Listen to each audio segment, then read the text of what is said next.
Real metal up in here. We ready for war. I'm fucking ready. It's Monday night, man. We got to do these Monday night wars more often. We got to do, I think last time we did the last Monday Nitro, I think Ben Thorpe won the championship. So, Man, I hate to say it, but he's been his rhetoric has been improving. I think he's purposely trying to be more based lately, and I try to avoid it, but every once and again I do see him. And lately he's been racially based. I don't think he's firearms based, but yeah, interesting guy. I think he can be decent, and then it seemed like he was going through a little rut for a while, and then he came back pretty strong recently. So shout out to Ben Thorpe. Shout out to Thorpe, I guess. Man, I feel weird saying that. Yeah, Thorpe clan. Now, no guns tonight, Rusty. I won't do it. I'm going to abide by TOS, and I'm going to try to purposely skirt legal lines if anybody comes for me. So, yeah. Man, well, I got some stuff I wanted to talk about tonight. I'd like to hear your take. You got a hot take on the Unabomber passing away.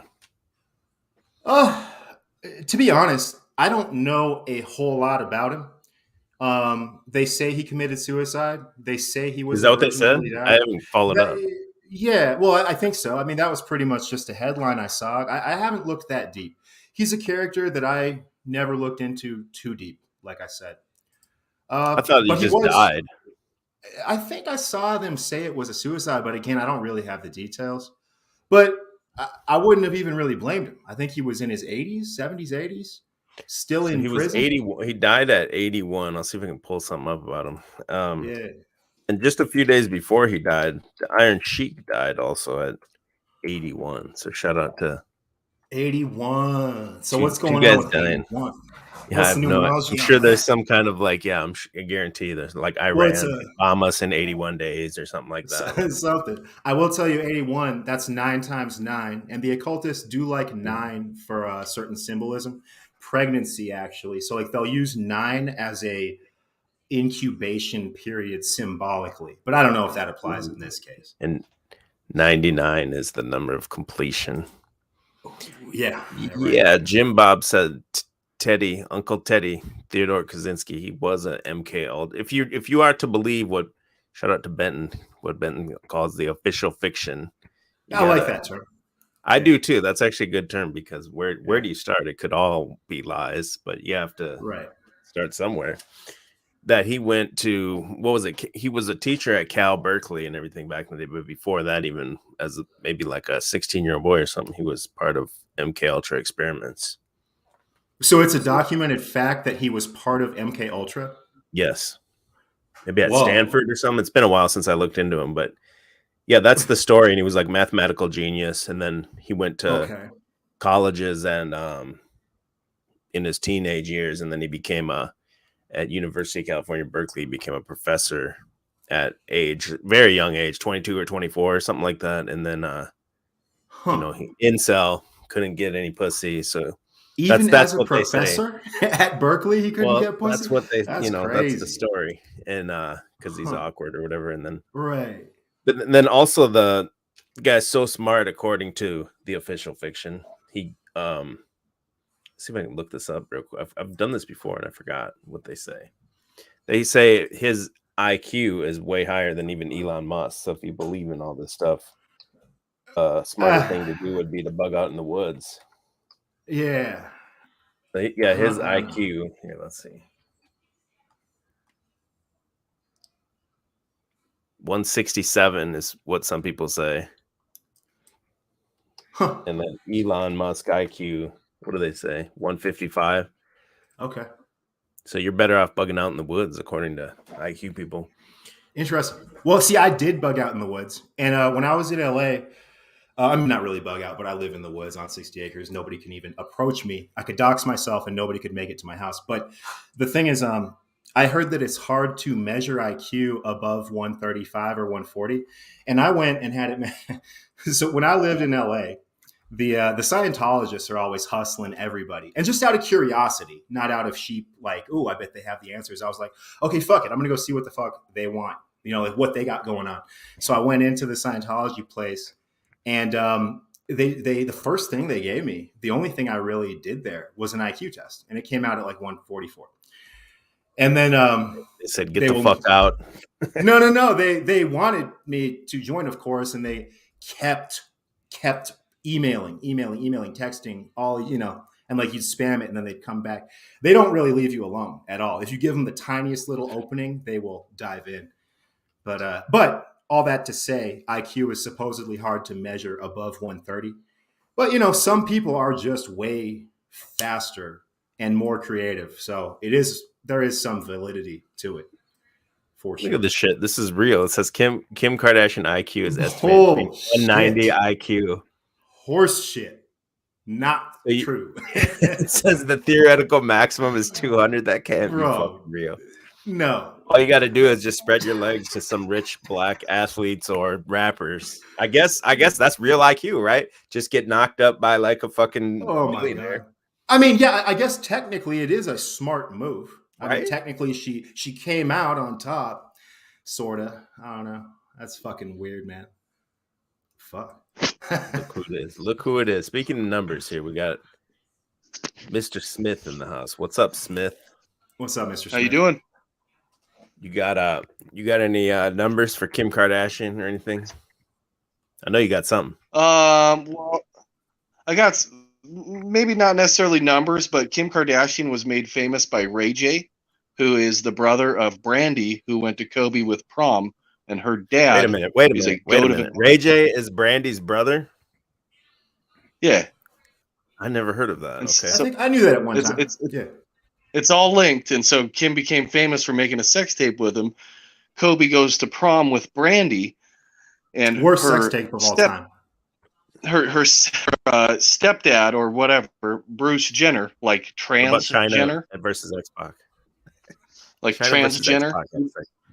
He was a goat of an athlete. Wait. Go back. So, wait a minute. Kim Kardashian got famous from sex tape with Ray J. Ray J was Brandy's brother. Kobe went to prom with Brandy, and then what? And then their stepdad is a goat of an athlete. Whose stepdad? Bruce Jenner, Kim Kardashian's. Okay. He was a goat of an athlete in the decathlon. You can't be more of a goat in athletics than to compete in the decathlon. He was a goat of an athlete, like the Shrine of Satan statue, with the goat head that's both genders. It's transgender. And Jenner created the first vaccine from cows. Well, maybe that doesn't do it to you. But do you see my picture here? Hey, Drew, do you see my picture? You know what this picture's from? That's from the Pope's robe. Petroglyph? What's it from? Yeah, it's from the Pope's robe. Kind of weird thing for him to have on his robe, until you realize that Vatican City was founded on 2-11, like 2 Thessalonians 2:11. For this reason, God has sent them a strong delusion so that it will believe a lie. And their country code is 379, or CGI, because it's going to be a strong Project Bluebeam delusion of fake aliens when the real invasion is at the southern border. This is the most that I've agreed with you, Smith. I think the 379 CGI thing is interesting, and I do agree they're obviously about to do a fake alien invasion. It's going to be 10 times crazier than COVID, and I'll be like, y'all, this is just as fake as COVID, and it's going to be the same bullshit. Everyone's going to go with it. We can go into that's a perfect segue, Smith, as they've been hitting us hard here lately with the UFO alien propaganda. Yeah, real hard lately. There's been a lot of stories. Mm-hmm. And BlackRock's buying everything up. Underground. What's that? I was just going to say BlackRock's buying everything up, and when you don't own your property or you're about to lose it, they put a lien on it, which is the word alien with a space in between. Okay. I don't know about that one. I don't know. You have drinking that lean tonight, Smith. I ain't on the lean tonight. I'm smoking the lean. Putting a lean on You need the loud, not the lean. I think he means he's drinking lean. Now, what is this one? And I haven't even seen this one. Vegas respond. Oh, I did see this story. So there was this story about like people called the cops and said there was a non-human 10-foot thing in their backyard, and supposedly police investigated everything, and supposedly these people have video of it that they haven't released yet. So that everyone's kind of waiting for them to release it. This is a big op, dude. So actually, even in the video that they did put out on 5/1, they fucking CGI'd the alien hiding behind the fence. Like, they don't acknowledge it, and you have to look for it, but it's right there. It's blatantly crouching behind the fence. So if I look up, which one do I look up to see that? Oh man, let me see. Or see if you can pull it up, and I'll share your screen. I should be able to find it. They went all out with it. It's a huge psyop. It's definitely fake. Huh? Did you see it? Yeah, me and him saw it. What'd you see? It was like a big creature. A big creature? Yeah, like around 10 feet tall. I'm not going to BS you guys. One of my partners said they saw something fall out of the sky too, so that's why I'm kind of curious. Hey, shout out to Dale Earnhardt Sr. This dude's got the Dale Earnhardt shirt. See anything land in your backyard, or they see like a big? That's what they say. They see like a big something with light. Weird. Just the fact that our partner saw something at the same exact time. Dale Sr. If those 9-foot beings come back, don't call us. All right, deal with it yourself. I ain't dealing with that. Just some cool, relatable cops. They worked that into the psyop too. Right. Yeah. I don't hate cops, but they're a fucking mixed bag. A lot of them are incompetent. This might sound like a really dumb question, but did you guys see anything fall out of the sky? Like, if you see any, like, little, well, not little in this case. It's probably part of this footage. It's going to be when they're in the yard and there's a fence on the right side. Sounds crazy, but you never know. Or no, it wasn't the cops' footage. It was the Mexican family's footage. Oh, and mind you, in the Mexican family's footage, that includes what I'm talking about, which I'll try to find again. One of the kids, or maybe the main kid, is wearing a Simpsons Treehouse of Horror shirt. And it's, first of all, it's the Simpsons. And in the Treehouse of Horror, there's always the aliens that show up. Right. And so, I mean, it's just, it could not be any more clear. It's an op on 5/1, Area 51, Vegas. Oh, that's where... I was wondering why you said 5/1 before. You were stressing that. I didn't catch that. Yeah, well, they're just Illuminati's birthday on 5/1. They also say that, yeah. But I'm more going with the Nevada, Area 51, Vegas, 5/1. That's pretty cut and dry to me. Yeah. Yeah. I don't take the numbers as far as you, Smith, but in that case, yes. My computer's being retarded here, man. So I can't switch tabs. And like every time I go to switch tabs, it's like lagging super bad. Never used to do this. Layla wants to know, is the Dale Earnhardt Sr. shirt, is it single stitch though? That we got to figure that out. We got to get to the bottom of that tonight. It's important. Truther Cop says BlackRock owns majority share in 88% of Fortune 500. Only been it's BlackRock 30 odd years. It's the dome of the rock, BlackRock. Yeah. I'm trying to find this. I want to see the one with the alien hiding in it he's talking about. Hold on.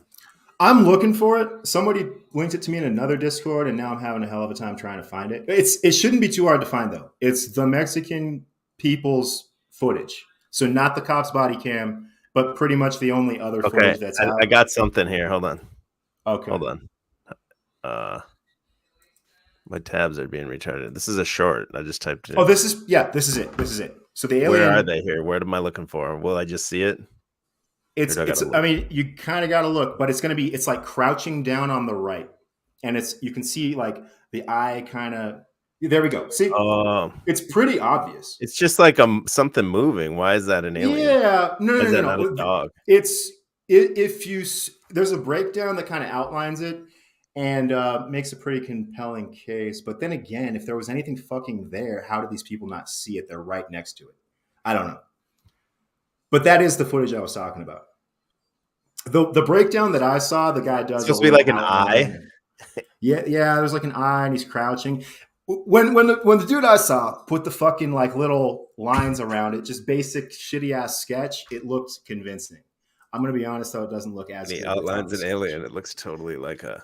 Yeah. If you draw an alien, at first glance, 9/11 looked convincing. True. I mean, these people. I think people are desperate for this kind of shit, man. Like, yeah, they want it. They hate God. They want an alien. They hate God. Yeah. They want aliens. They hate God. They want to just reaffirm their beliefs that everything happened from nothing. It's like the most ridiculous thing I've ever heard. It's okay to murder a baby because they're just a clump of cells, but we found bacteria on Mars and that's living life. No, that's fucking bacteria. A baby in the womb is living life. They hate God. Yeah, I pretty much agree with you. I think the alien agenda does tend to go hand in hand with hating God. It doesn't have to necessarily, but this alien shit. This is the one I saw originally. This shit's been going hard. This is like a huge story here, man. This is just one of them. There's many other like alien UFO stories going on at the same time. If nothing else, you got to ask why they used to say like, "Oh, shut up, it's nothing, you're crazy," and now they're like, "Hey guys, aliens are cool." You know, they did an about face with the message on aliens. That's true. Yeah, you used to be a nutso schizo if you even mentioned this kind of stuff. Just even like 20 years ago. It used to be the laptop's misinformation, and now it's like, that's 3 years ago. Who cares? I'm going to play this one in case people haven't seen it. So this is the original one that I saw where they talk about it. I'll speed it up. Buzz tonight with stories about the crash of an unknown object and the alleged sighting of strange creatures in the backyard of a Northwest Valley home. So it was last night that AE Sound investigator David Charnes reported about how Metro Police responded back on May 1st after receiving a strange call from a very frightened family. Well, our report generated a global response, and now piecing together the sequence of events has been kind of tricky, in part because the primary witnesses have been almost as elusive as the beings they say they encountered. Chief Investigator George Knapp is as perplexed as the rest of us, George. As you know, this is not our first UFO rodeo. We first heard about the incident in early May via the Metro Police grapevine. The incident has a lot in common with other bizarre cases from around the world, an alleged crash, strange beings, and bits and pieces that don't make sense. But the police took this seriously, and so do we. Just before midnight on April 30th, skywatchers across several western states saw a bright fireball streak through the heavens. A police officer working in the Northwest Valley caught a glimpse of the colorful object on his body cam. At nearly the same time, a Ring camera in the area recorded a strange noise and what sounds like a crash. One family living in a ranch-style home had a much closer view of the object. See, this is where they lose me, though. So these things can travel interdimensionally or hundreds of millions and billions of miles, and then they come here and fucking crash. Oh shit, we just crashed right on the fucking farm, and like all this other bullshit. We have basically you would need unlimited energy if what they said in like star travel and shit was true. So they have unlimited energy. They would have no reason to go anywhere else, and they come here, and then all of a sudden, oops, they hit a banana peel and fucking wipe out. I can imagine why they might want to come here, but I can't imagine them just fucking up and crashing and dying. That's some bullshit. Yeah, it doesn't make any sense to me. No, not at all. The fucking banana peel. That's hilarious. It's the Van Allen radiation belt. Music Prosper says. Oh my god! Yeah. I love that Van Allen belt. It's only there when it's convenient for the narrative. Like if they feel like it, they'll say that there's a Van Allen belt. And if they don't feel like acknowledging it, they don't. It's such a funny thing. What up, Turlet? Hey. Yo, what's up, man? Can you hear me? You got some alien takes here? No, I hadn't actually seen that footage yet. Okay, people were talking about it. I hadn't really actually taken a look at it. We got Mr. EBT in the house tonight. What's good, EBT? Shout out.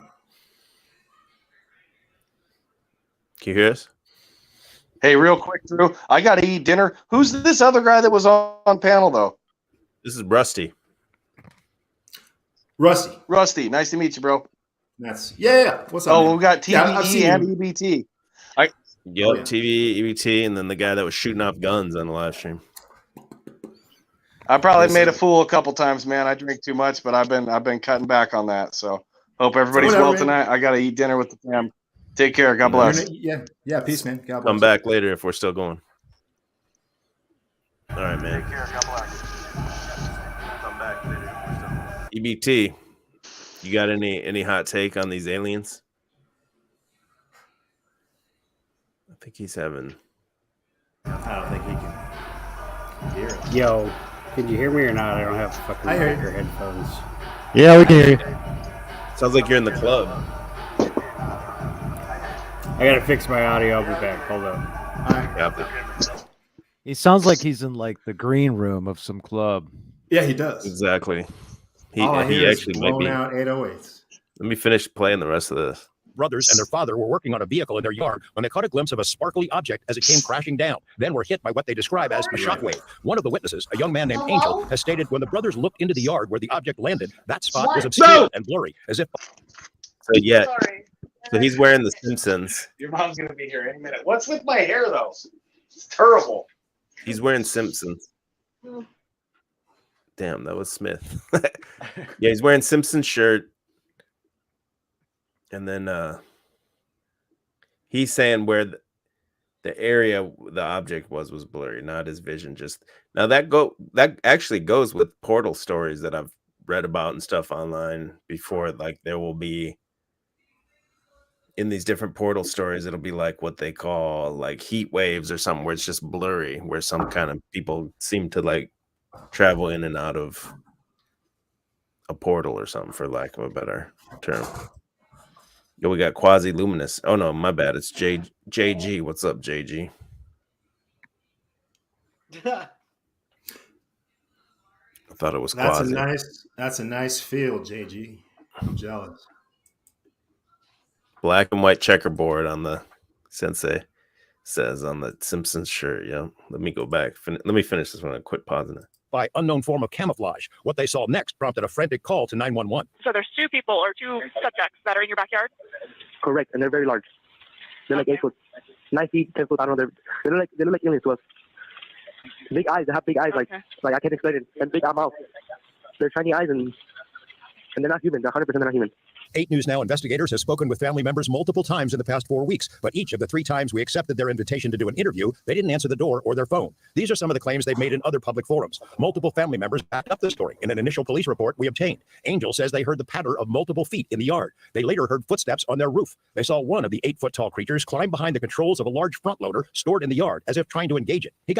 Isn't this... Sorry, I said I wasn't going to pause anymore. Isn't this exactly the Mel Gibson Signs movie? Isn't that exactly what happened? There was like pitter patter feet. And I think, yeah, that sounds hella familiar.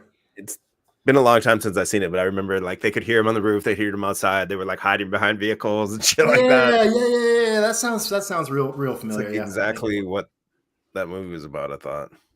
Yeah, and they defeated the aliens with water. The aliens were so fucking dumb. They came to a water planet. They couldn't figure that one out. So I kind of forget how it ends. What was the ending?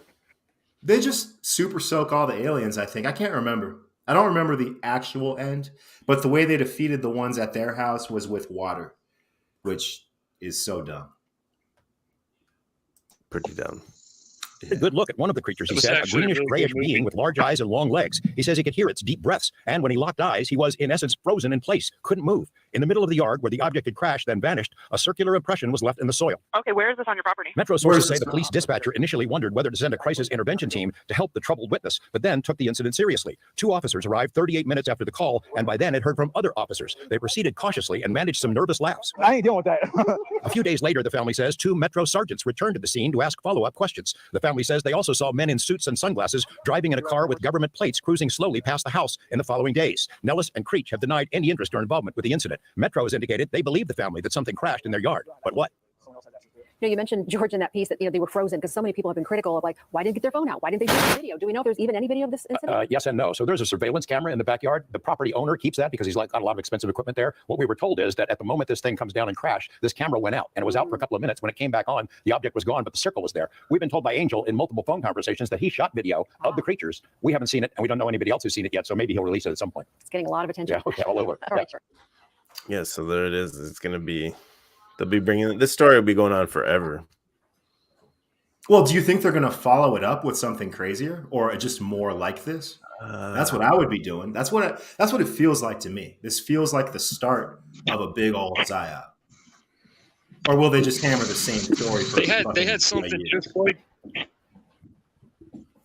I was watching TV 2 nights ago, and they had something similar. This guy Mothman, and this big moth creature was attacking people. Well, it turned out to be an owl. I think these guys saw something, and they're just going with their imagination, you know? Yeah, could be. Well, I will say they checked off every stereotype about aliens. You know, he looked at me and I froze. They left the fucking circular imprint, which they didn't show us. They just like went down the line of like alien stuff. Well, I mean, that's funny. Truth or Cop just said that because Sam Hyde has been on so many different news stations after like some shootings or after some shooting, or some sort of terrorism thing, and they're like, yeah, we have, resources have told us his name is Sam Hyde and stuff like that. It's like, I mean, I don't know anything about. I mean, how do you differentiate it from it's psyop like a or somebody just personally making it up themselves? Yeah, it's like a 4chan like joke. Like whenever there's a shooting, then they call the news and give them the Sam Hyde picture and say this was the shooter and shit. And a lot of times the news, like some news station, will run with it. But no, that's a good point, Toilet Board. But I don't know. This feels different to me. It feels very sanctioned by the faggots in power. It feels like they love it and they're going to roll with it. Although you're totally right, this family could have easily faked it for clout, but it's a little risky to call the cops on something fake. I don't know. Could be. Even if it's fake, the reason they're pushing it, I think, is there seems to be other stories and narratives that line up with this, so it would have just fit whatever they're trying to push right now, and they could just pump it up. I mean, how can you take them to jail? I saw what I saw. It's like a gaslight thing. You can't gaslight me. I saw what I saw. You can't take me to jail for that. Yeah, you're right. You're right. And then also the cops showing up and being like, "Oh yeah, actually, we saw a fucking spaceship crash 30 minutes ago." So, but that again makes me think it's a psyop. Is that the cops are kind of like, "Yeah, dude, it seems legit." It kind of reminds me of the whole crop circle phenomenon. When, I mean, I don't believe it's like aliens or whatever. I believe somebody just did that, and then a bunch of copycats started doing it, started spreading it across, like a viral meme, like a meme. You know what I mean? Like somebody just does something, and we repeat the meme everywhere, and it's a phenomenon, unexplainable phenomenon. But everybody knows, but nobody wants to say it because they're responsible. Right. Right. Yeah, I mean, crop circles. Like that's just fun. You know, Christmas Eve. You look up, oh, they're saying it, but it's actually a shooting star, and your sister's like, yeah, I saw it too. Right. And I've seen fucking shooting stars that look similar to the one in the video, like the big green, like flaring one. I've seen that before, like 10, 15 years ago when I was younger. What'd you say? So I'm just trying to look up some. I know there was other UFO propaganda that was coming out. I'm trying to find those other ones real quick.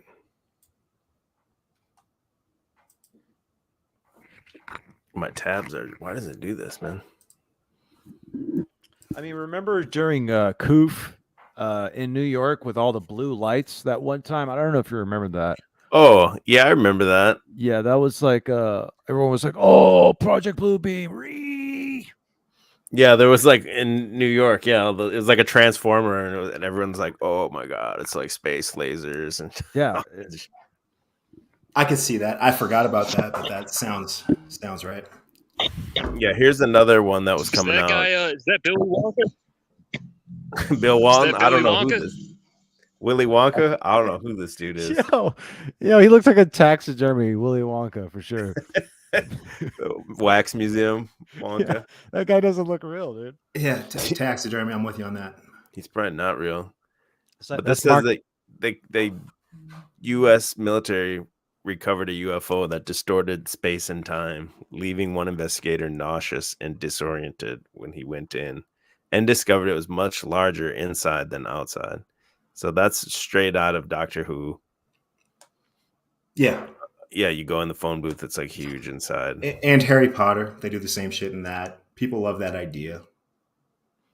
So there's this whistleblowers to Congress that are talking about stuff like this. Like these are like huge mainstream stories right now. Everyone's going to work like, yo, dude, UFOs, man. Oh man, I get it. Like probably 10 years ago, I would have been on the hype train too. But I've seen enough bullshit since then that I'm not. And I know it's fake. I've been seeing this shit, ever since going to the grocery store with the folks, at the checkout line. You got National Enquirer up there. I read all that shit, dude. What about Weekly World News with Bat Boy? Oh yeah, Bat Boy was on there. Yeah. Oh yeah. Yeah, and Elvis was on there pretty much every week. Every edition, there was a new Elvis story about. Well, I don't know. Elvis is coming back. Well, yesterday was Elvis Day, right? From Jurassic. Yeah, I miss National Enquirer. That was I think funny. he had like 3 different streams yesterday, and I didn't watch a single one of them, and I feel bad about that. This was some. Look at this thing. Did you guys ever have a Elvis impersonator in your neighborhood? No, never met. Did you guys ever have a Elvis impersonator in your neighborhood? No. Oh, I had one. I lived in Vegas, so there were like 50 every day, man. What are we every looking day at? dressing up like Elvis. You'd see him at the Acme supermarket. I don't know why this site's like the pictures are so big.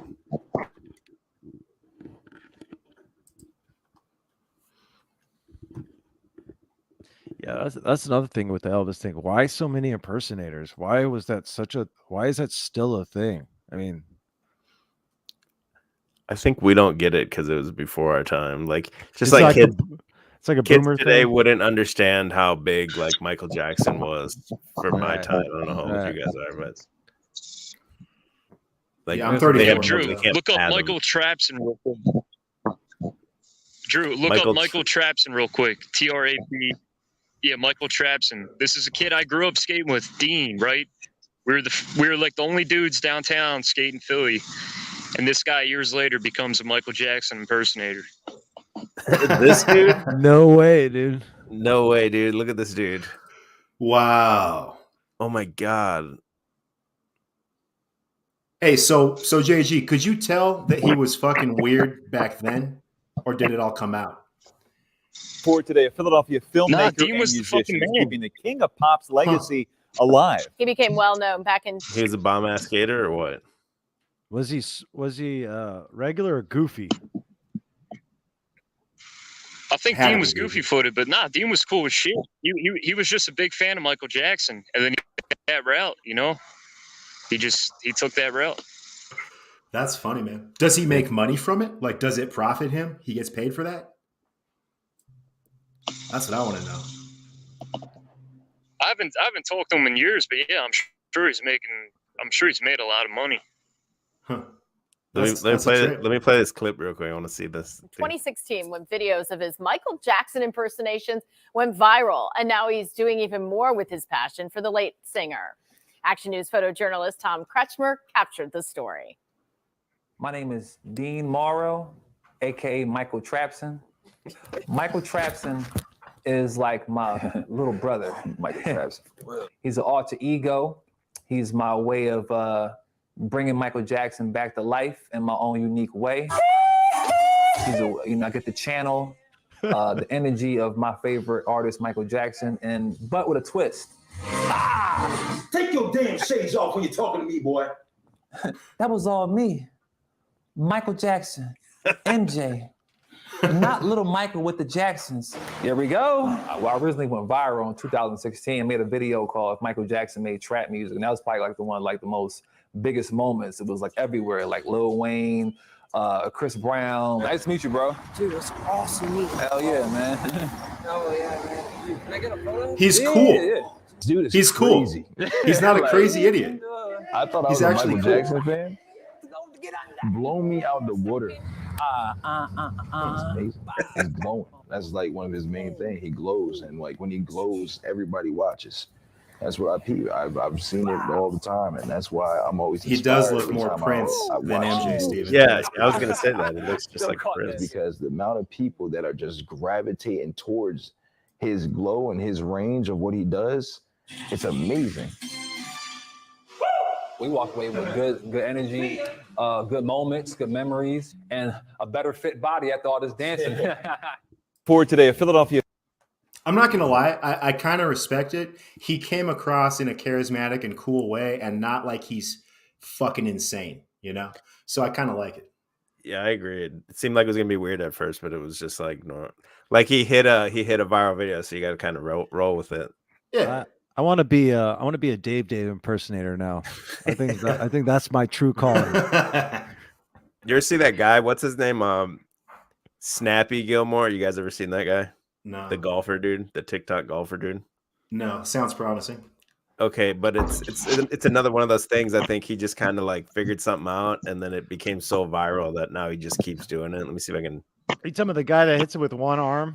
Yeah, he hits it with one arm. Yeah, he fucking smashes it. Yeah, he's like really yeah, good. he crushes it, dude.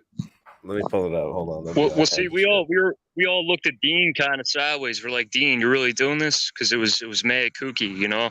Like we're all still skating, and then Dean, you'd see Dean downtown dressed as Michael Jackson, and everybody's like, "This guy lost his mind." You know? Yeah. This dude's fucking nuts. Whoa.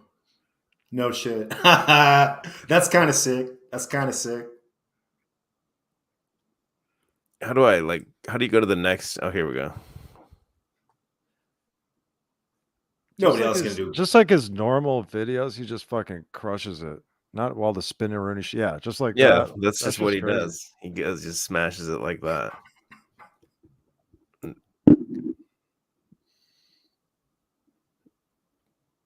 That little boy able to do it even. I did not have the discipline for golf. My rich friends took me to the course like twice when I was a kid. It was not happening. Yeah, eat your heart out, Matt McKinley. Sorry, Matt.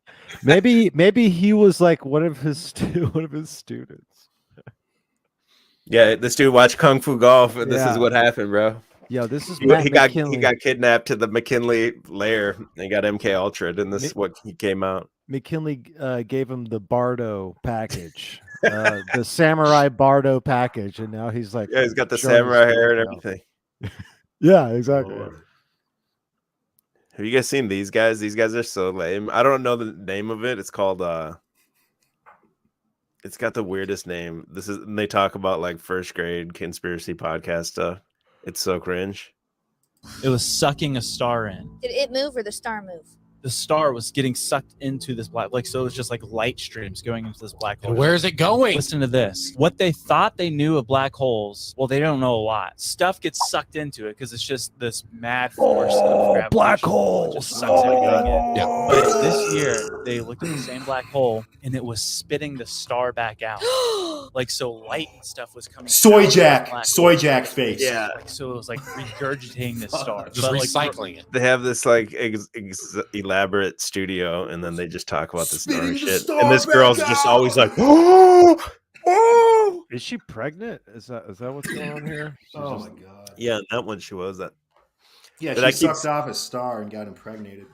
That one keeps getting pushed to me, and it's like it's the new Rogan or something for these like millennials. They watch that one now. Like, hey, I'm a millennial. Remember when they had a picture of the black hole and it looked like a car fucking lighter, like a car cigarette lighter? I remember it looking like a butthole. Yeah, it looked like a hole of sorts, big butthole, but it looked like it had the orange around it. Or maybe I'm thinking of a different picture. I don't know. Have any of you guys done this Topgolf shit? Oh yeah, you did it. Yeah. Oh yeah. This is what I was wondering. Okay, is this I used to play golf? Yeah. Is this? Oh, you used to play golf, dude. You're so gay. You still play golf, don't you? Oh yeah. Yeah. Just fun as fuck. Are you kidding me? Is this little net like when he hits and there's that net in front? Is that if you fall in there? Yeah. That's to safeguard you from I guess falling over. And people, because that's what I wonder about this Topgolf. I drive by it. It's like, what's to stop these people from falling? Because everyone's drinking too. How do they not fall off the top layer? Oh yeah, it's been known to happen. They fall off straight up. Yeah, there's some people that straight fall off past the net. Yeah, people fall off the thing. And there's they get fucked up? So there's 3 levels. You know, Yeah. there's the bottom level, the mid, and then the top. I've never seen anybody fall from the top one, but I've seen people fall from the mid level to the ground. Yeah. Wow. I mean, it's just pretty much just people just partying. People no real golfer actually goes there. Yeah, it's that looks like like a my bar, kind of- right? my kind of It's golf. expensive as fuck too. Like how Yo, much? the Phillies won the World Series, right? The Phillies they had this big parade. We literally climbed the fucking building, a 5-story building, and this fucking lady falls off. Everybody's climbing up this building. This lady falls 5 stories down, and she's just laying there. Didn't break anything. It was crazy as shit. Dude, I want to hear the schizo Topgolf theory. Come on, yeah, back EBT up says here. he's got a schizo Topgolf theory. Let's hear it, bro. Jump in here real quick. Before we move on from Topgolf, it's got to be. I feel like EBT is the only guy that would have a conspiracy for this. And the thing is, it's going to make sense, whatever he says. Well, I mean, he was pretty on point with the mattress firm. So one of the fucking conspiracies, it was a short that EBT put up. It might have been part of a longer one. He did this a long time ago. He put up the one about the fucking the Nighthawk, the long dick-shaped bomber stealth plane, about going through balloons, cutting weather balloons. And like in the first 5 seconds, I was like, this is retarded. And then by the end of the short, I was like, you know what? It's halfway reasonable. It actually makes sense. It's kind of, I'm just going in a different direction with it, but that was crazy. So I like EBT's conspiracy theories is what I'm saying. They're good. All right, now I'm really interested. Okay, mattress ties into mattress firm. All right, you got to get up in here real quick, dude. I know you're busy or whatever, but let's go. Just jump in and bang it out real quick. You have my curiosity. Now you. I want to talk more about Ted Kaczynski too, so I want to kind of move on from this, but I want to hear this theory first. Pipe up, fat slave.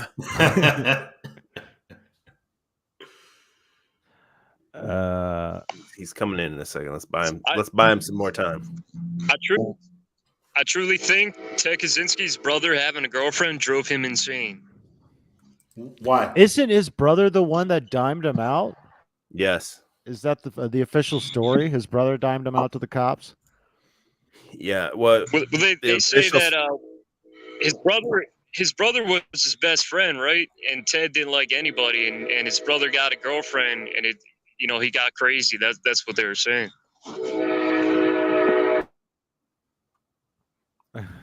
Freight train riders know this, man.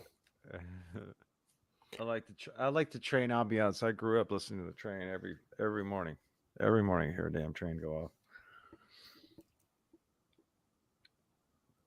All right, I hate to do it. Iluma Tommy, what's up? Where's the timer? Oh, sorry guys. It took me a second to switch out of chat. I didn't expect to be up here. I didn't either, but we're trying to tread water for EBT, so. Right. I mean, that is like the lowest T reason to bring me up. Because it's funny, this is the first panel I've ever been on that only JG is the one that's sure I'm not here for him. But you'd already know I was going to say that because you guys have been ignoring the back chat. Yeah, I don't look at the private chat ever. Nah, of course you don't. Except I can prove you do all the time because you're the host. You have to see the notification. You have to know who's sitting back there. I can I've show you. used StreamYard, bro. All right, well, it's not a big deal. I wouldn't expect you to be valid or stand up. There's three unread Listen, dude. there. You're getting Christian training from Toilet Bowl Birth. I wouldn't expect you to understand like honorability, stand up. When have we even? You don't have to show me the receipts, bro. When have we? No one even's talking about that. Jesus, no one's talking about it. We're talking about Topgolf and fucking. No one's talking about Jesus. Turn his fucking mic down. All I wanted to know was this dude that has me blocked on all fronts. I just want to know if he's calling me or Provo out with the whole "give me your fucking address." Maybe he's calling Snafu Snaps out. I'm just interested. Who cares? He's Shut the interested in fuck up, guns. dude. I'm interested in guns. Shut up, Tommy. Shut Fuck the fuck you. up. You started a live stream last night to run from me, bitch. I'm coming Shut for up. you hard. Hold up. Pause. That's about all I could take, Tommy. We can't say Provo Kid anymore. Yeah, what I couldn't even watch Provo Kid anymore. We gotta. What an absolute He had this loser. Him versus Provo Kid. I couldn't even watch. I just can't fuck with Tommy. Neither can I. Sorry, Tommy. And yeah, that was hey, shout out Provo Kid. God bless you, Provo Kid. I still like you. I still think you're cool because you actually make content and you understand USA propaganda. However, that was cringe as fuck the other night. So I'm sure that you learned your lesson, Provo, and I still like it. Well, see, Provo's saying I'm a Fed. He keeps trying, make me look bad. So fuck Provo. And if you guys aren't on my side, fuck you guys. What kind of Fed would you be? Like, what would you be doing? With all due respect.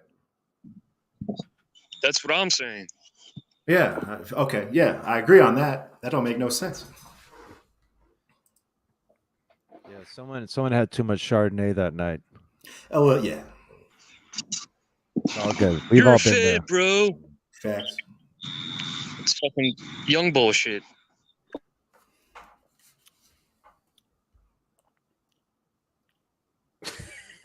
That's Topgolf. They're falling off. That's literally how it happens. They swing so hard and they kind of miss, and then look at them. He's in the net, dude. Yeah, but some people they go past the net. I gotta bounce. I'm gonna jerk off in the woods. I'll see you guys. Peace, man. All right, right on. That was an excellent exit. I like that exit. Of course you do. You're gross. You're gross, and you're a gross reprobate who needs to go away forever. And I wish YouTube would delete the app so you could literally have a real meltdown. No matter what. I wish it would just be. I wish the EMP would come just so you would spiral into the dirt. Like you would just any one of these panels, bro, any time of the day, anywhere, and Tommy's in there or on the panel. I'm like, bro, I'll peek in for a second and he's in there. Yeah. Anyway. Same, dude. Same. It's weird. It's a little fucked up. What's up, Machine Lies? Yo, what's going on, guys? Can everybody hear? Yeah, salam alaikum. What's up, man? What up?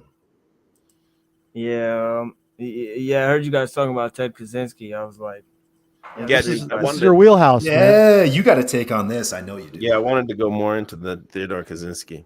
And again, there's a lot of people here that, including me, that probably believe he's a glowy.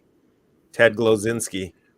I don't think that. I'm gonna step out. It's 100% a psyop, but I know there's a lot of people in here. But we got to kind of also just go by the official fiction. You can only go by. Well, I don't think that he's a Fed. I don't think that he knowingly is a Fed or did stuff to be a Fed. But yes, I think he was a tool of the Feds. I would think he's just an actor. And if the guy's so smart, how come his bombs? He couldn't even make a good bomb. His bombs were shit. Yeah. Well, the bombing campaign definitely seemed like it's weird because I could definitely see that the bombing campaign was set up by the FBI, like kind of conducting their own manhunt, even making the wooden bombs. Because when you have the FC, like the incorporation of the whole thing, and then that's his name, real quick. He called himself FC, and that's how he signed the bombs. Yeah, so Freedom Club. In this book right here, I feel So it's a Project Mayhem thing. They kind of. I just realized this, but Fight Club is maybe loosely based off him. Oh okay. Yeah. Okay. Yeah, Fight Club seemed like and Fight Club is made by the infamous producer Arnon Milchan, who made all these weird movies. He's like friends with Harvey Weinstein and all this stuff. And, I was about to say Fight Club's actually like really gay if you get to what it really means. But the overall theme of it is seems like a rip on Ted Kaczynski or like a spin on Ted Kaczynski.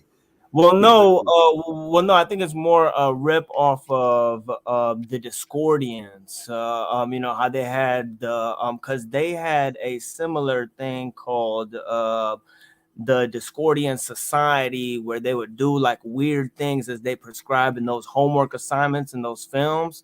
Like they would put on do ironic shit like against the system, like in public and stuff, and kind of like do it as like a weird homework assignment or stuff. It's kind of like the people who made like the Spaghetti Church monster. Yeah, right. Okay. Yeah, kind of like their whole deal. That's going in more of that like kind of art direction. But the Ted Kaczynski thing is interesting because he saw his movement being co-opted because he writes a whole book called Anti-Tech Revolution: Why and How. and he says that environmentalist movements and kind of like all these kind of global warming movements, that the environmental issue is kind of like there as a kind of a Trojan horse, not talking about the actual physical problem, suffering that come from technology itself, the objective factors of technological power. So it's interesting. I'm about to do a debate on the Crucible, if everything goes good, with Andrew Wilson, the owner of the Crucible, on was the Unabomber right? That's going to be the topic of the debate. So if you guys want to tune into that debate, that'll be. He was clearly right. Wow. If you read his writings, right? Oh yeah, I'll be watching that, dude. When is that? Do you know about when that might be? Maybe next week or something? I'm gonna try to plan it with him today. He just sent me a message today, asked me if he wants to, if I want to do it later this week. So I might do it like on the weekend or some shit. Look out for it on the weekend or some shit. Cool. Where I might be debating was the Unabomber right, and I will argue that he was right in his. I figured. Spoiler alert. But only in his work, Industrial Society and Its Future, like, he opens it up, like posing this dilemma, saying that if the system grows the way it does today, it can only increase human suffering or break down. And if it breaks down, it's likely to cause even more human suffering than if people willfully collapse with it. So it's kind of like his whole thing is mediate the causes of technological collapse before it happens, because the system right now isn't sustainable. But that kind of ideology can be hijacked into a Marxist mainframe, because Marx too thought like the system was like inevitable, that like the workers were going to take the means of production, like this great thing was going to happen inevitably. So I feel like that kind of like projection into the future of this great like collapse, I think that is kind of like Marxist, Well, yeah, anytime you hear anybody talking about seizing the means of production, that's communism for sure. And I'm sorry, were you saying that he was advocating for that or against it, for the people seizing the means of production and all that? Well, no, he disagrees with Marx. Okay, because good. Marx thought that if you replace the system, that you can that then people will take control of the means of production. So he didn't blame technology itself. He actually referred to his system as Engels said, as scientific socialism. So he thought like science, so if society is gonna be run correctly, it has to be run through science. But Kaczynski said that the goals of scientists are actually self-destructive, because scientists don't know the next great thing they're going to create that's going to reorder society and then lead to human destruction. So scientists don't actually control the speed and scale of innovation.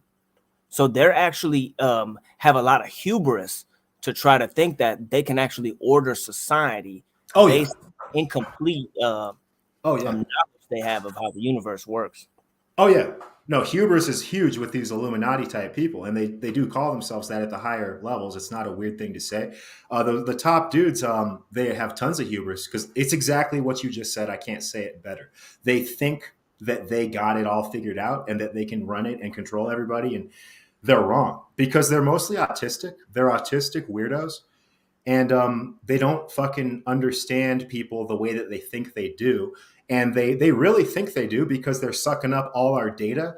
And so like these motherfuckers would say, no, Rusty, we know you better than you know yourself. That's the kind of thing they would try to say. But it's hubris, like you say. They don't really have it figured out like they wish they did. Yeah, and I want to say peace to Illumitami, because he shouted me out on the Jim Bob channel, and I very much appreciate that, sir, because the Jim Bob community is suspicious of me, because many you don't want to shout out from this guy, okay? This is not good. It's not as good. It's not as good as you think it is. This guy's deranged, and he needs serious psychological help. And don't engage. Don't engage at all. People need to pray for this man. He's out of his damn mind. Amen. if you engage at all, he'll create a big homo narrative out of it, and then he'll like harass you every time that he gets a chance. He's just have you ever seen the movie Cable Guy, The Machine Lies? No. Oh my God! I was just about to make one of the intros for my show with the Cable Guy. Yeah. Okay. See, so now you understand. This is Illuminati. So you give him right. So you give this entity a little bit of attention, and he's never going to latch off you. He's going to expect things from you. He's going to expect you to be accommodating to him at his every demand. So at this point, I say, nip it in the bud immediately.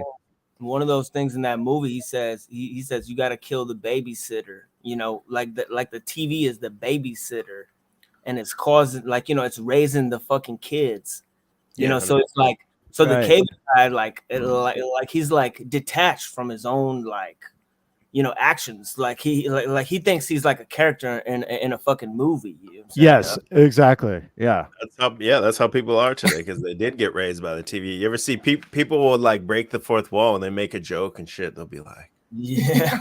I'm like, no, and when they go too far, they're like, well, I was just playing a character. It's not a big deal. Yeah. Oh yeah. Not a big deal. That's their back pedal. Oh yeah. That's always safe the fucking space. That's always the fucking excuse. I think them being raised by the TV explains why things like COVID and everything are so successful, because the TV is their like parental figure. So then when the TV tells them this is what's happening, they just go along with it because it was their babysitter growing up.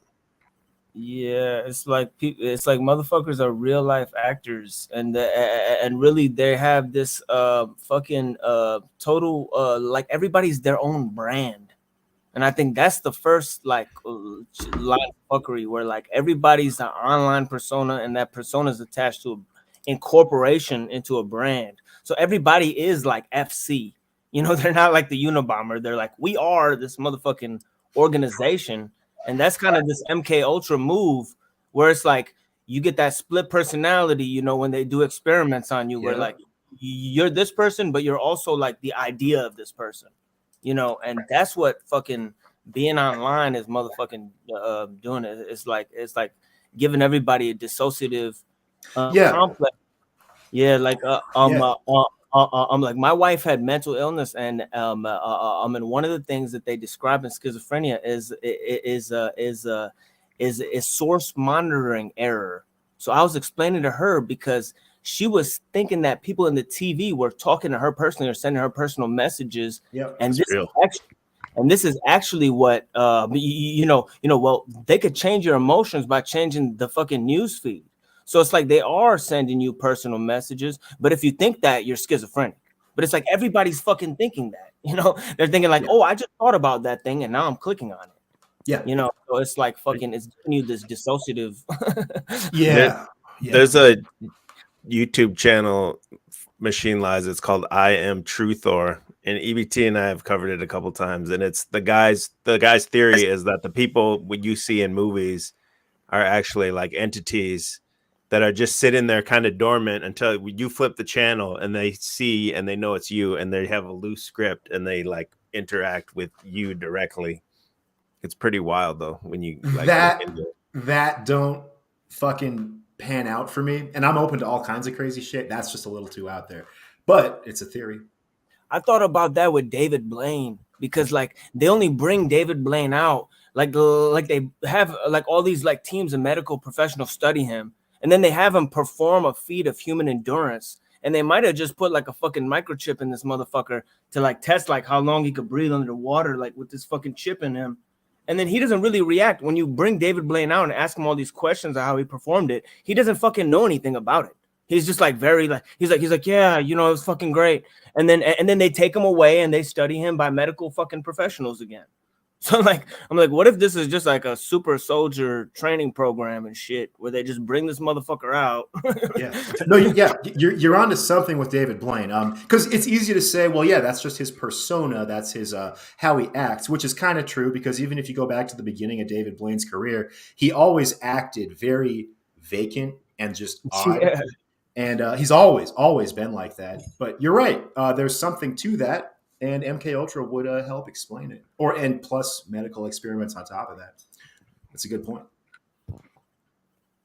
I wondered that about like sports athletes too. Like there's this stupid play that was clearly fake. They called the Minnesota Miracle, and a few years, maybe like 4 years ago in football, they threw like the Vikings threw this last second touchdown, in the Hail Mary pass. But anyway, the guy at the end of the game, they interviewed him, and he's like, "Yeah, I don't really remember any of it. It's like I was just like taking over. I was like, damn, is this dude like somebody like remote controlling him in the background or something?" Yeah, I think so, man. And I feel like they can read your minds through your fucking computer. That's such a schizo thing to say, but I'm fairly convinced that they can read your mind through your computer and probably your phone as well.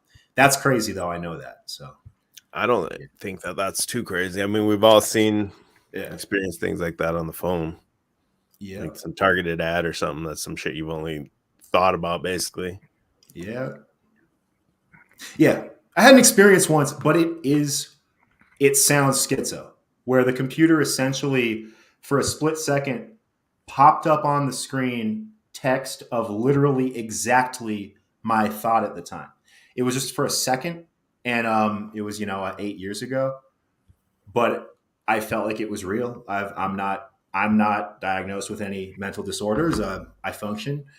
And there was an instant, it was late at night in LA. I might have been smoking weed. So it's like, well, maybe you're just an idiot.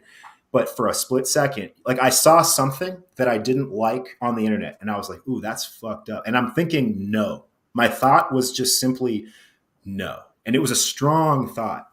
And then for a second, the screen glitched, went blank with just the word no in the upper left, like a simple text thing. And so I know that sounds fucking crazy, but it happened. I have that memory. It occurred and it affected me. I was like, what the fuck? So I don't know. Maybe I was just high, right? But I don't know. It happened. I mean, nothing schizo's ever happened to me. I mean, this one time I've looked at an address that I was going to. I've never been there. So I'm looking at the address and I literally go to my phone to input the address, and I literally put just the first number in the address, and it pops up as a suggestion as to where I'm going. Right. I mean, that's kind of wild. I don't know. Maybe they're listening. It's I don't know about listening, but is it getting the reflection in my eyes? Because I have the phone in my hand and I'm looking at the phone in my left hand, and the address is in my right. I'm looking at it, and then I put the address down and I put it in. Is it it's kind of like reflecting my eyes from what I see? I don't know. Maybe. Yes. No, they track what your eyes are looking at with your phone camera. That's for sure. Okay. 100%. That's just a fact. Yeah, they could even there was even a story on Facebook where they could alter your emotions through changing shit on the newsfeed. Like they literally tested people where they could show you shit and show you certain news stories or a chain of information and just really alter somebody's emotions and shit about how they feel. They know exactly how certain fucking images affect you. If somebody you hate has a motherfucking birthday party or some shit, they know to tell you. Yeah, they're gonna push you. Yeah. You're right, dude. You absolutely. That's what the TV was for the boomers, but now it's more it's so it's super personalized and catered. Yeah, it's so catered to each person, and I don't know. It's kind of weird to think if they could just do it regionally. Okay, so the Southeast, I want all these people to think these things. With all the data, we're just going to suggest to them and put them in their feed and have them think this way, or sort of like a geography, sort of. I don't know how to say it. What's the word? I don't know. Geography fear porn. According to the geography, they play different things to different specifications of people or different demographics of people or whatever they're trying to get accomplished. I don't know what the fuck that is, but just dark, deceptive things, I guess. Yeah. This Tommy motherfucker just sits and talks straight shit nonstop. Yeah. Tommy, why would you be somewhere you're not even want? No one wants you here, dude. Just get the fuck out, dude. In his mind, he's the coolest, most popular person. So I don't know. I'll do it for you, Tommy. Sorry. You gotta go. I don't ban or block anyone. You just fucking irritate the fuck out of me, really, to be honest. You know what that means? Anyway. That's like a big good thing. What? Bye bye. That means like it's really good. What is that noise? Yeah, who's talking? Oh, it must be in TBE's. I don't know. I can't tell. It's not me. It ain't me. The ghost of Illumitami. Oh shit. Too much, man. Lordy. So phone reads your mind. What the fuck else, man? We know that's true. I know it's true. I think. Well, I don't know. Yeah. I think it's true. You're okay. Yeah, I'm convinced on it. So I'm glad that you're pretty much. They have tech where they're, but it involves like an MRI. I think where they can put you in an MRI and then it will display like images you're thinking of or words and stuff like that. But I don't know how the phone itself would be able to like be used as an MRI or something. I think I read that headline before. It's one of those things where I read it and I just kind of don't believe it. But then again, it might be real. Well, it's just like how they have all these new therapies where they can apply electrodes to your brain and give you stop you from having convulsions and all this shit. So there is, I mean, the real fact about it is that the body is a bioelectrochemical system, and the real way that that's controlled is through the water molecules. So like you can have neurons going one way and you can send them back the other way by sending a low level electrical frequency. And this is not fucking science fiction. They can actually put you in a fucking docile state by emitting certain motherfucking frequencies. And this shit's from like the 60s, right? Like this is Yeah. old shit.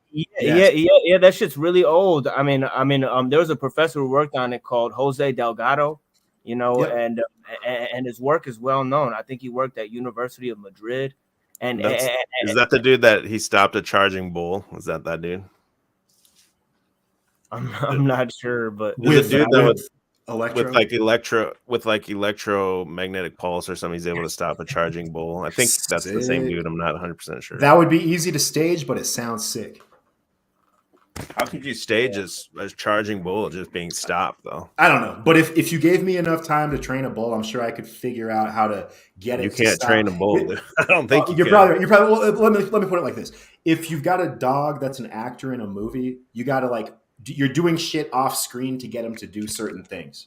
So I'm just assuming. I mean, I didn't see the footage. I could be totally tripping, but I'm assuming that with the bull thing, they did something off screen or whatever that made the bull stop. Like, I don't know, but I don't fucking know. I've never messed with bulls really. Well, one of the dudes who did experiments on this shit was John C. Lilly, because he invented the deprivation, the sensory deprivation tank. Yeah. He was also experimenting on like if you put people in this fucking sensory deprivation state, like could you give them like information, like have them like memorize shit faster and shit like that, or like communicate information.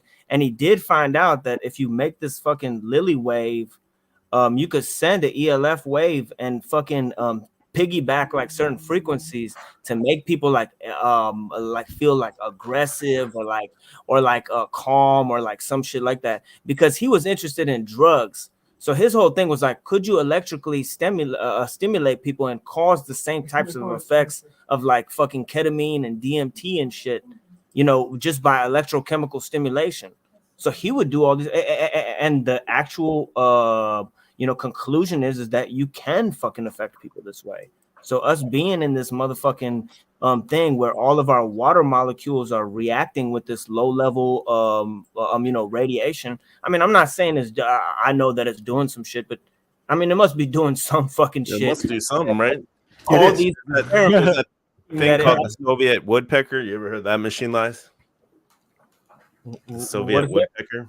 It's called the Soviet woodpecker. It's like a extremely low frequency that was beamed out of Soviet Russia for like I don't remember when. It started in like the 60s or something, and it's just like went on for decades and decades, and people just speculated, again, like he says, it probably does something, like just a very minor thing. But you could even extrapolate that further, like all the room you're in right now, there's like all kinds of radio waves and everything in the room, right? Your local radio stations and everything. are bound. That's literally going through your body right now, and that makes me wonder if that has something to do with like they play the same songs for like 40, 50 years now. The same, AC/DC. There's still no one's listening to AC/DC, and we're still playing the same shit regularly. So I wonder if some reason it's like these same songs are going through your body all the time. Yeah. Just tiny little effects maybe or something. So that stuff that Machine Labs was just talking about, I went and did that. There's a place locally that does it. I went for like a few months doing the what do they call it? Biofeedback therapy. And it's where they, you got the things on around your head and on your wrists and on your ankles, and it assesses where you're at. It tells you what you've got going on with you at a high degree of accuracy. Like it knows stuff about you that you never told the operator that you had such and such going on. And then it's like, oh, you've got this, and this going on. And then it also towards the end of the session, they send it back through you to fucking supposedly fix these things. And I stopped vaping as a result of this. No more nicotine. I stopped drinking for a while. I've recently started low-key drinking again, just a little like a normal person. I may or may not be able to keep that up. I've historically had issues with it. But this biofeedback therapy worked. And then I went and did bioacoustics, which is where it's the same idea, but just with sound, only using sound. So you go in there and you speak into the microphone so it gets a read on your voice and your frequencies and what's going on with you. And from that, they're able to assess what frequencies you need to hear to rebalance yourself. And here's the only reason that I'm convinced it's legitimate is that when I went in there, he kind of did this to prove that it was real. And you can believe this or not, but this did happen. So what's that little medical instrument that you put on your finger that measures your red blood cell count or whatever? It's just a little simple medical device that you just clamp on the finger, and it has the red light. Yeah, right. And anyway, so what this thing does is it measures the oxygenation of your red blood cells. And so he puts this thing on my thumb or whatever, and then plays this certain tone. And as he's playing this tone, I feel good. It's a good sounding tone or whatever. And my blood oxygenation goes up significantly while this tone is playing. And then he cuts it off and it returns back to normal. Now, obviously, this can also be used in a negative way as well. And yeah, I think that they definitely put frequencies in music that are designed to entrain you into a certain state. For sure. 100%. Yeah, and that just goes to any type of technology. If you're going to develop a technology, you want to first know how it's going to be weaponized for ethical reasons. So you want to push the boundary of how it can be used in terms of weaponization so that you can pose the more serious ethical questions. But then that opens up a whole nother arena of possibilities, because once you discover that something can be done, who's not going to take advantage of that? And once one person figures something out, it's easier for other people to know once they understand that it's possible, So. Oh, yeah. It's all real. And like the guy who was doing the bioacoustics, he has these great ideas, man, because it's not approved by the FDA and shit. Of course, it's like frowned upon because it actually works. And so, but like conceptually, you could say that you're a soldier in battle, right? And you've got a headset on. And meanwhile, you've got some, little things hooked up that are taking your basic vitals. So your oxygenation, your, just basic vitals. Your brain waves on a basic level, etc. And you've got an earpiece in that you're using to communicate, but then also say that they could then also beam sounds back to you that would keep you focused and functioning right. It sounds retarded because nobody does that and nobody thinks that sounds that powerful, but I think it's viable, or at least should be tested. It's very fucking interesting. That's my theory about sports athletes, and there is there is a DARPA document about headphones they have. There's headphones that can put you in certain types of brain states. And then so when you see these athletes come out, they're always wearing like Beats headphones and stuff. So I speculate that they have these athletes probably bathed in like certain frequencies that could put them in easy in like calm, or my ultimate speculation is that like on a basketball court or something like that, that they have a what looks like to us would be a camera, but it's actually something that's shooting like electric frequencies at the player to like agitate them during a free throw or to keep them calm. Trying to score a lot, they could keep this camera on them, and it's just interesting calm pulse or something that calms them down a little bit or something. I like it. It's a cool theory. Because yeah, sometimes nowadays I'm like, why the fuck are these cameras still so damn big in fucking 2023? Right, you got 4K right here on a little tiny. Exactly, dog. And these guys on the basketball court, they have just this giant. Yeah. And now they got all the fucking like things flying around the ceiling too. The cameras like bop, bop, bop, yeah, bop, like bop. the drones, all that. And drone cameras and yeah. stuff. Who knows? This is the Jose Delgado bull experiment here. So okay, what that one is so it's real. He can stop a charging bull back in the 60s or whatever that was, but it was with an electrode implant in the brain. So then the goal back then was to get that to where you didn't need the implant, just an external device. This was a video I found a long time ago. So this is from 1985. But in the Soviet Union, a radio frequency or RF device has been used for over 30 years to manipulate the moods of mental patients. It's called a light machine. It radiates pulses of radio frequency energy as well as light, sound, and heat. The pulse rate is in the extremely low frequency range, between 0 and 100 pulses per second. Dr. Ross 80 is the top researcher at the Veterans Administration Hospital in Loma Linda, California. He has been investigating the effects of the LIDA machine. What do the Soviets use this machine for? Well, they don't use it anymore. We should be very clear that that dude looks like an alien. Regarded the by fuck? them as somewhat obsolete technologically. The scientist who did not want his identity revealed is employed by the U.S. government and has done literally the RF same weapon guy research. in silhouette. He believes that tests done with the LIDA and similar machines prove that humans are susceptible to remote alterations of mood and awareness. Certain kinds of weak electromagnetic signals work exactly like drugs. So the promise is that anything you can do with drugs, you can do with the right electromagnetic signals. Apparently, there are specific sites involved, specific functions involved. It's a matter of matching up, just like it is with a pill or a drug, to cause and effect.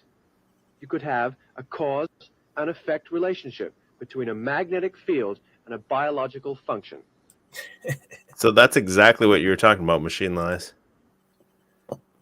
Is externally manipulate people when it would have a drug-like effect. Yeah, because the red blood cells in your body and the neurons in your body move through water molecules that are controlled by electromagnetic impulses. So and that was the big fear porn when they were rolling out the 5G. I remember that was a lot of those anti-5G people were like, "Oh, it can do this and that to like water." Yeah, that's what the electricity moves around the red blood cells because they have iron in them. So they're actually charged up. You know, they can be charged up and moved around through the water. And also electricity is water soluble. So it's all just one system. Scientifically, it works. Don't they have those like anti-riot military things that do the same thing, or am I? That's a little different. That's literally microwaves. That they're using microwaves to fucking fry you. Yeah, they got that shit's crazy, dog. yeah, that's another level up.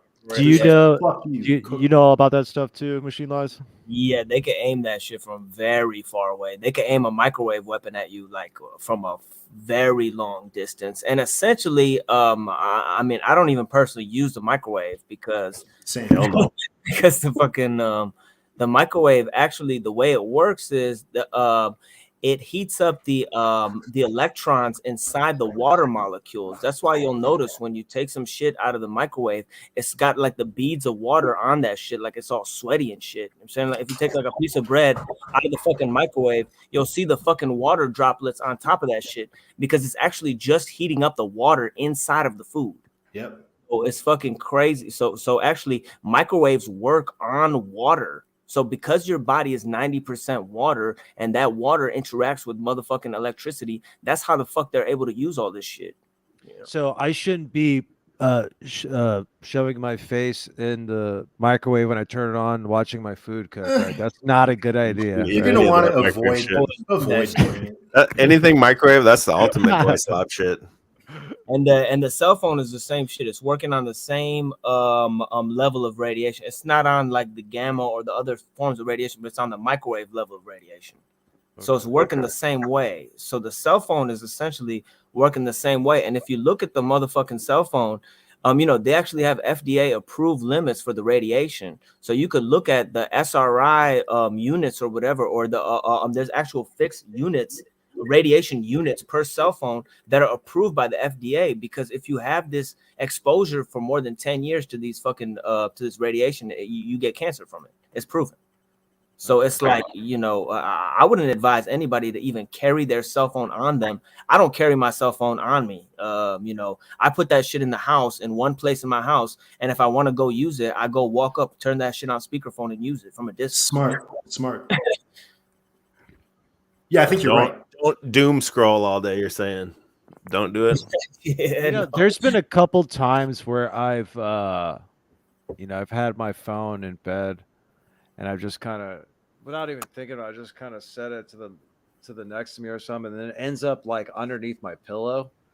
And I think I've had some pretty psychotic dreams. Like, in those nights where their phone was just like underneath my head, just cooking my brain. Jesus Christ! Yeah, that's no good. No bueno. My God.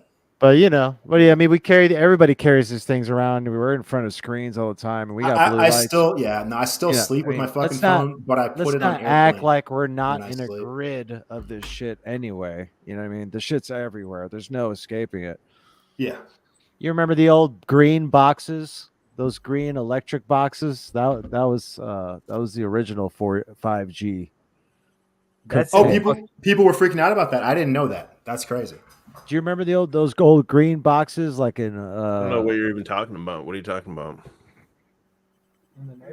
Do you know what I'm talking about? Those green boxes?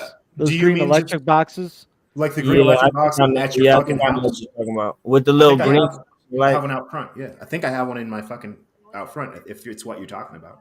Yeah. You could hear like kind of a high piercing frequency when you're near them. No. Oh man. It must be us impoverished brown kids that used to have these a lot. I don't fucking know. I don't know, man. I'm so sorry. But yeah, continue. I don't know. I was gonna show Machine Lies here. This is the point in the video here where this lady here on the screen, this is Dr. Elizabeth Rauscher. So this is the lady that is the mathematical equations behind all of the Nassim Haramein mumbo jumbo. This is the lady that puts the formulas together. Smith is gonna love this shit. I'll be right back. Yeah, you don't need to hear anything, but she's involved directly into this like electromagnetic mind control weapons in the 80s. That's a dude. With Rauscher and electrical engineer Bill Van Weiss to build and test an RF mind interference machine from data found in Soviet scientific literature. The machine itself was inexpensive and easy to construct using parts from a consumer electronics store. It emits a weak magnetic field, pulsed at extremely low frequency. As the subject of the test, I was blindfolded. Basically, yeah, they just say they could create a weapon with parts off a shelf inexpensively that could disable a whole block, basically, back then, just by emitting certain frequencies or whatever. And this was the big scare, was that America got the NASA rocket scientists from Nazi Germany, and then all the electromagnetic weapons people all went to Soviet Russia, and that was what they were dealing with, working on over there instead of the rocket shit here. That was like the big commie fear porn of this CNN video here. I'll post the link too in the chat. If any. In the control room, Van Weiss varied the waveforms being generated. In another room, I could see waveforms changing shape in my mind. Parabola just went by? Parabola just went by. Oh, yeah, I did. I just flipped the switch. Magnetism.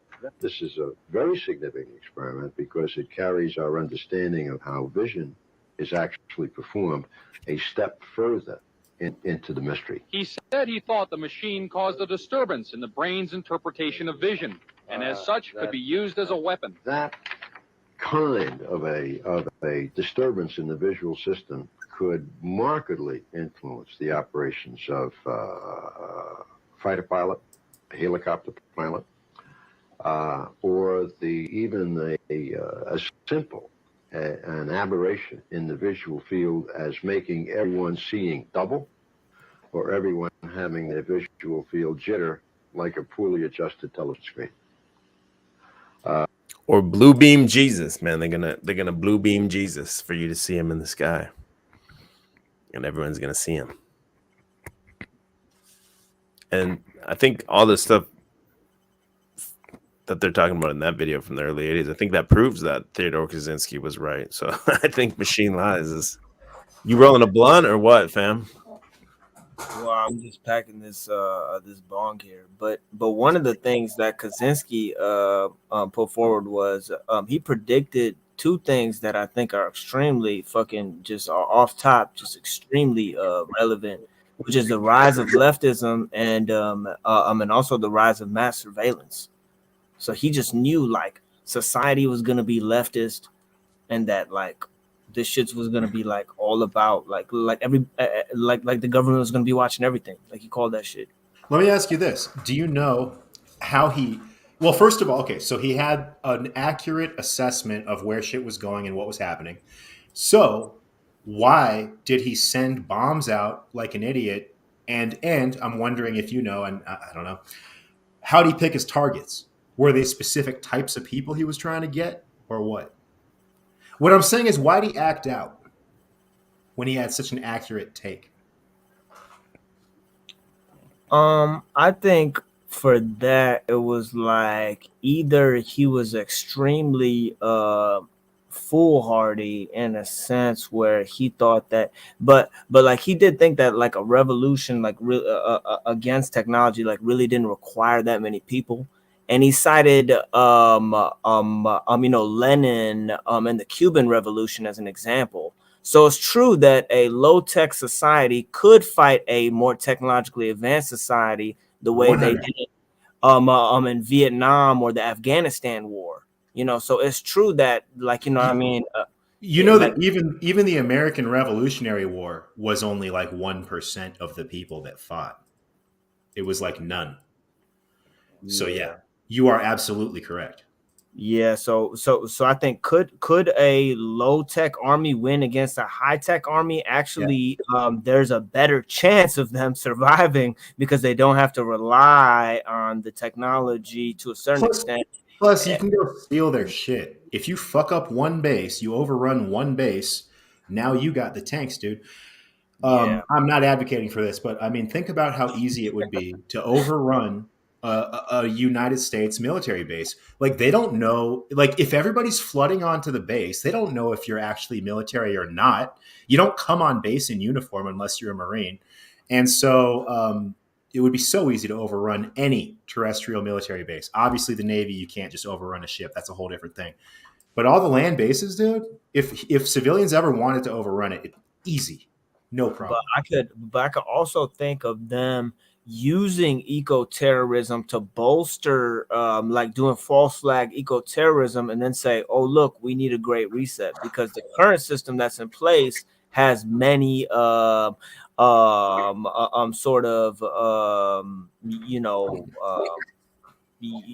weak points, you know what I mean, like nuclear power plants and stuff, where they're open for attack.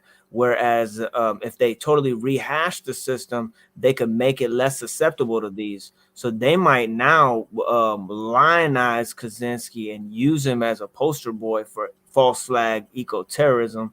I could see something like that developing if you want to really get imaginative. But like, I see that. That makes sense. Yeah.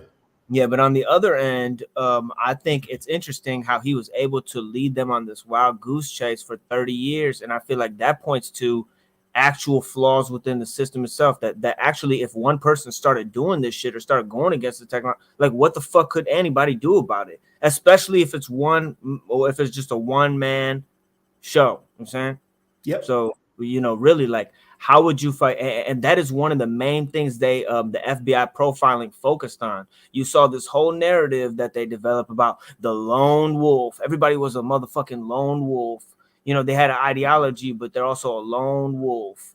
And it's about like this lone wolf actor, because you can't develop a profile on somebody who's not part of any motherfucking organizations, who's not part of any motherfucking social media sites and shit. You know, so it's kind of weird. I mean, it's almost like the more you use technology, the less you're able to, you know what I mean, resist the system. And that kind of makes the point for Kaczynski that actually, in order to, you know, you can't fight technology with technology. And that would be a kind of a point that people say against Kaczynski, that, oh, well, the only means of fighting the technological system is to employ those technological means, or, you know, how else would you fight it, you know what I mean, or whatever. So there's a question there. It's like, if you really don't like this shit, then what the fuck are you gonna do about it? Yeah. Like, yeah. You don't like kids with cell phones watching trans videos? Well, are you going to take the fucking cell phones away from the fucking kids? Are you going to say kids aren't allowed to have cell phones? You know what I'm saying? My answer is yes. But you know, yeah, mine too. You know, right? But not everyone's going to do that, though. That's the problem. They're too reliant on it now. Mm-hmm. It's a crutch, mental crutch. Yo, that Fed on the left has some sick ass shades, bro. That's the throwback 80s ones there. Oh yeah, I want that pair, no cap. Is Elon Musk saying that Ted might not be wrong? Who's Elon talking about? Correct. He's saying Ted might not be wrong. So even Elon is taking up the. Okay, that's interesting. No, he's just trying to be fucking edgy. Yeah, he didn't really elaborate. You know, he had a grandfather that I think he was responsible for treason against the Canadian government, because they tried to start a party called Technocracy Now, and said scientists should take over the fucking government, and they actually charged him with treason. And this is where Elon Musk comes from. You're talking about Elon Musk? Elon's granddaddy? Yeah, Elon Musk. Yeah, I never knew that. That's fucking insane. Yeah, that's crazy. Yeah, their views are completely deranged. They think like scientists should run the government. I'm saying this is fucking completely deranged. Like, scientists don't even know where the fuck the future is headed, but they're gonna run the fucking government. Where? To what end? You know? Well, again, it's that shit I mentioned earlier. It's the autistic Illuminati retards that think that just because they have all the information, they think that they can run shit. It's the same people. That's the same philosophy that they have. So yeah, that's that. I didn't know his grandpa was into that, though. That's crazy. See, What's up, Cease? Big Cease. What do you think about all this? I mean, there's a lot of coverage of all these eco. I don't know. They're like doing a protest, eco terrorism protesting stuff. You know, whatever, eco activism. You think that has anything? Is that sort of part of this, or you think that's just some BS? I think that's all a distraction. Leave people, you know, like some kind of Gaia, like New World religion type of thing. Right. And really what it is it's really to distract people away from the fact that technology is the real power that's controlling society. It's not nature. You know, nature is technology. You know what I mean? Like, if you look at nature, I mean, every part we use that comes from technology, we get from nature. And, you know, nature is intelligent, just like, human creation. You know, it's nature that actually is a fucking intelligent system that we're trying to create a parallel environment in the way of technology, but we're ignoring that that God's grace is there within nature, trying to manipulate what God made into something that's basically form it into something that's chimerical, or a reconstruction of something that's already ordered. And that's I think is really the fucking crazy danger, is that now we're able to like fucking make like new like you know, one could say that technology caused like fucking diseases and shit, but now you're able to create new diseases, you know, with technology. Right. We're Right. dealing Right. with a different stage of like fucking danger. It's, You know, it's it's not just almost, like environmental shit. You know, that's right. that's some It's other shit. almost like it's like an inversion of everything God has done. You know, it's like, okay, God has Literally created what it us, is. and now technology is now making knowledge. Now technology is making perfect knowledge. Technology is making the perfect environment. Well, I didn't watch your stream last night, TV, because it just got recommended to me. But did you cover? This might have been what you talked about, where Klaus Schwab now wants the AI to write a new Bible have a religion that's true or something. Is that what you talked about? No, I didn't cover that. I covered Okay. this Pull it up. It's Lutheran church in Germany did a whole service using Chat GPT to run the service, and people were saying the Lord's Prayer with the Chat GPT voice, and then there was I think it was a AI generated preacher. It was a black guy in a Oxford shirt, and it looked like a green screen behind him, giving the sermon, and there were people there, and you know it was completely bizarre. But no, I did not hear about him trying to. WEF calls for AI to rewrite Bible, create religions that are actually correct. What an insane thing to say. What the fuck does he mean by that? Like a Bible that says, do butt sex and fucking green save the world. Like, what does he mean by that? Yeah, that dude's view of history is completely bullshit. This Yuval Harari cat, you know, his view of history is complete nonsense. Sorry to interrupt. Do you think Klaus Schwab is actually who he... Do you think that there's somebody above Klaus Schwab telling him what to do, or is he as crazy as he seems just on his own? Oh yeah, that's always how it's gotta happen, because you know, it's like the Hashashins have like you know, the secret imam. You know, they have the imam that runs shit that everybody sees, but then behind him is the secret one that actually gives him orders. You know what I'm saying, right? Yeah. That's how the system's gotta run. You know, you gotta have a secret imam. There's always a secret imam. You know? Thank you. Yeah, I think that's pretty clear. Yeah. You know, and it's run through like WEF. Their agendas are run through corporations, so they lay the shit out, and then the multinational corporations implement the agenda. Yeah, work it into their corporate bylaws and everything like that. Yeah, because Klaus Schwab is too much like an Austin Powers villain to be legit. I don't fucking believe it. Well, they might not even know exactly what they're creating. If you look at their ideology, it's kind of open-ended, and I think they're serious about at least that aspect of it, that they are in a process of discovery, and they don't really care what it leads to. You know, so that is part of their philosophy, essentially, and I think that they're really not fucking playing about that part of it. You know, right? Like, they're taking everybody for a ride, and you know, they are, you know, it's enterprise and reset. You know, reset means like blank slate. I mean, right? That means anything's possible now. You know what I'm saying, right? We take the tools now.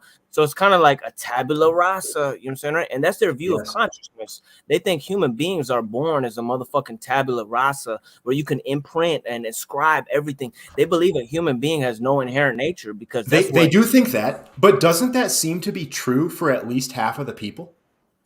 That's what that's the weird part to me.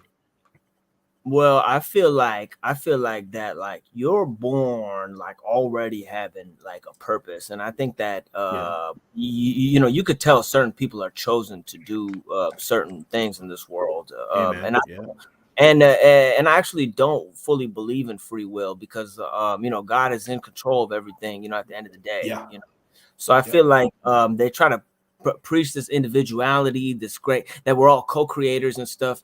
And I think that we're actually not creating this reality, that actually there's nothing new under the sun, and you can't recreate what's already there. And that's why that's why I said before, nature is technology. You know what I mean? All technology is doing is reorganizing what's already there. You know what I'm saying? So you know, it can't make anything new from nothing comes. You know what I mean? So for real, I think the real illusion is the change, or like that everything is evolutionary. You know what I mean? And that everything is becoming. It's like the rug is constantly being pulled out from under your feet, to where like motherfuckers think progress is an inherent good, but progress to what? You know what I'm saying, right? That's the inherent problem with progressivism. Is it's in the name, they'll never stop. No matter where they are, by definition in their name, they will keep going where? Off the deep end into hell. That's what. Oh, dude, yeah. That's what. Spoiler alert. I've been looking into I don't know if any of you guys remember Paul Wellstone, but he was a senator in the like Y2K years, like in Minnesota, and he was like the most leftist guy there was back then, right? And I'm gonna do a stream about him pretty soon, but cool. If you look at his ideology today compared to like the leftists today, he's basically like Trump is today. Like, and he was the most aggressive progressive. Like, he was way out there, dude. And it's absolutely nothing in a short span of 20 years, how far they've pushed the envelope. You're right. Imagine another and also, 20 years. To be fair, Trump is a lefty. All right. I'm Well, wearing you are right. Free Big Don. It's a joke, but Trump is a Democrat. He's a lefty. Yeah, 100%. But yeah, you're totally right. Yeah, and that's why I love how you titled that that talk we did. How technology and philosophy lead to the secular world, because that's exactly what the fuck I was talking about. Because it's like, there's an actual thing as techno liberalism. You know what I mean? That's like, the same time we invent liberal values, we invent secularism, and we invent technology. All three of these things line up so that it's not people that are the problem, it's their fucking way of thinking. You know what I'm saying, right? That you could actually say that this thing actually has ideological roots. And then you go on the other end, and this is one of the main things I'm going to ask this cat Andrew Wilson, is that why you actually don't need a technology to have a Christian society. I mean, like you could have a Christian society with no technology. So it doesn't add anything to being a Christian. Like one of the main questions is how much technology is necessary to live a good life. I mean, and that fill in the blank there. You get sent. The answer is not that much. What do you call a technology though? I mean, some people would even call like a shovel, like it's like a tool, right? Ideologies are technologies. I mean, do people really need to talk to every single person on earth within an instant at all times, as it is now? Is that healthy? Is that healthy social interaction? Well, what if people were raised though differently, and people were raised to not be degenerates? I mean, there's always going to be degenerates, I guess, but I mean, that was kind of my point with this Paul Wellstone, is just look into the slow decline of the cultural values and everything like that in a very short period of time, man. 20 years, that's not long. That's one generation, basically. They're able to go from liberalism just sneaking its foot in the door to full-blown trans kids in 20 years. I think anything we create can be good. I mean, like it's how it's applied that is the problem. I mean, anything can depart from a good what's the word? A good initial like want or need, but it can be led astray very quickly and used. I mean, think about these VR glasses that's they're trying to give out. I think they're like $3,500 or something like that, but like think of like the immersive weird worlds people can put in them. Like, think about it. Okay, so what if somebody wants interactive murder world, like where they do like a hostile thing, where they do torture rooms in there, and they, anything can be good, but then anything can be bad, and it's really our choice. And I have to disagree with Machine Lies about the free will thing. I do believe we have free will. That's the thing.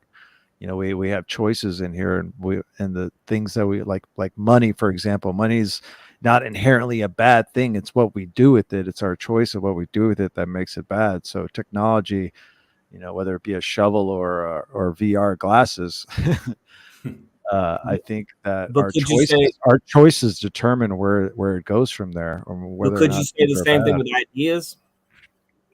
Say that again. Could you say the same thing with ideas or belief systems? Yeah, absolutely.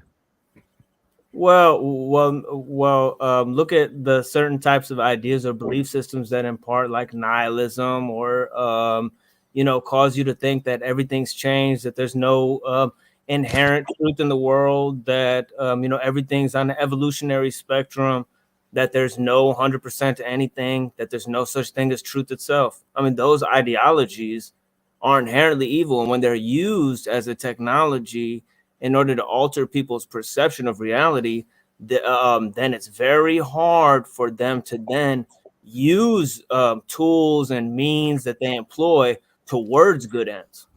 Because it's like, you know, it's like to a certain degree, they don't have a choice, you know, because we just agreed that, like, you know, certain motherfuckers can be brainwashed. You know what I mean?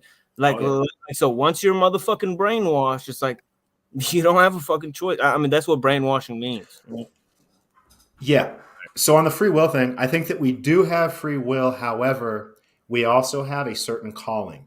So I'm kind of, I guess I'm fucking fence sitting on this one, but we have a certain calling that we are supposed to be doing. And the free will comes down to, are we going to choose to do it or not? Yeah, it's a complicated topic, though. Like, I agree that we're involved in a spiritual war and you have to take sides, good versus evil.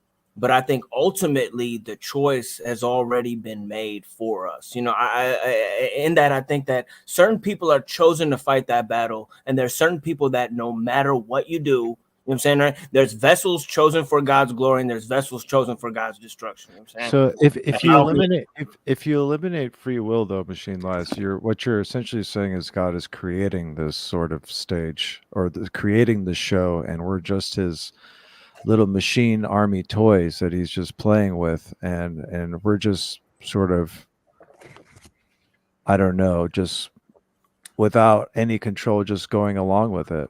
I mean, pull me back from that ledge. What does that exactly say about a God that would do that? Well, is God in control of the universe? He is. Okay, so that's A. But then on the other side of that, you know what I'm saying, right?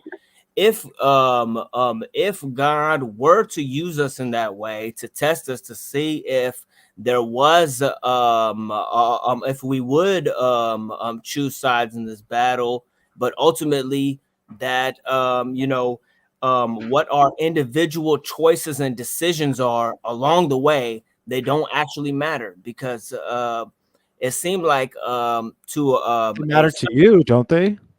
No, no, they matter in terms of we're going to sacrifice for good, or we're going to fall prey to evil. You know what I'm saying? And then at the end of the day, all of this is going to be on a larger playing field, which is that we're going to be judged. Right. You know, well, why would we be judged if there's no free will? Well, I have no stake in the game of whether I'm chosen to represent what I'm saying to you right now, or what brought me here to say this to you now. I mean, I actually don't fucking know. You know what I'm saying, right? Or like, you know, it's a self-automated machine gun. You know what I'm saying, right? Like, I'm over here just responding to the world as I see it. And, you know, was it my choice to, you know, hop on this panel? You know what I'm saying, right? I mean, I'd say that we're led to make certain choices, but ultimately every decision we make affects everything else that happens. So in a sense, we're led to do the things that we must, because we're called because we can't change the way we are. So we have to get into the shit that we're doing right now. You know, we have to act now within this time frame for results that we can't control in the future. And that's exactly all of us. We're just taking part in something. Nobody's totally free. I mean, What do you everybody. mean? What do you mean when you say that we can't change who we are? Because I've changed my life a lot. Well, I'm saying right now, who you are right now. You know, you can only make decisions right now based on who you are. You know, So I think, I mean, there's like a, so like there's a difference. I mean, there's God being omniscient and us being finite creatures with limited knowledge, and like comparing us. It's strange to hear like that because God is omniscient and everything, that we can have free will in our finite being. You know what I'm saying?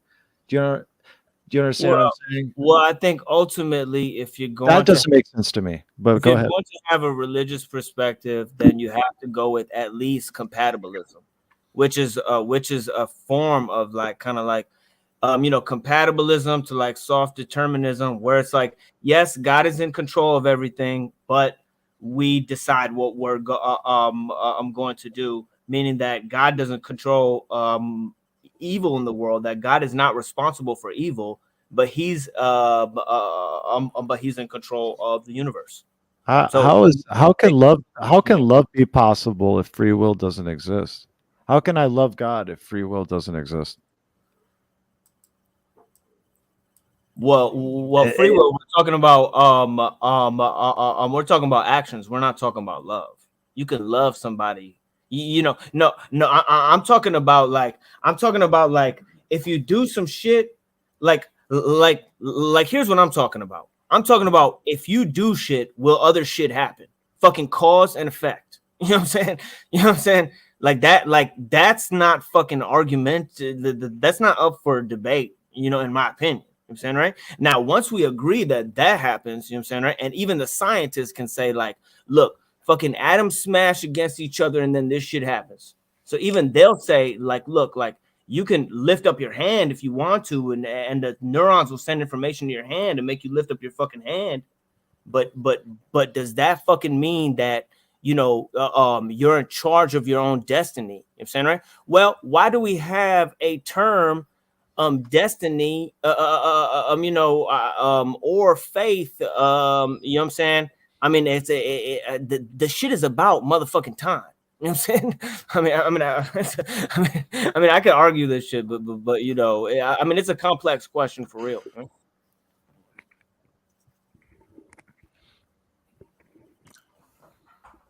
But so I mean, okay, so it sounds like Machine Lies. It sounds like you're saying we don't have free will in the sense that when we do something, we don't have a choice in how that pans out. It's going to pan out a certain unfolding way when we do something.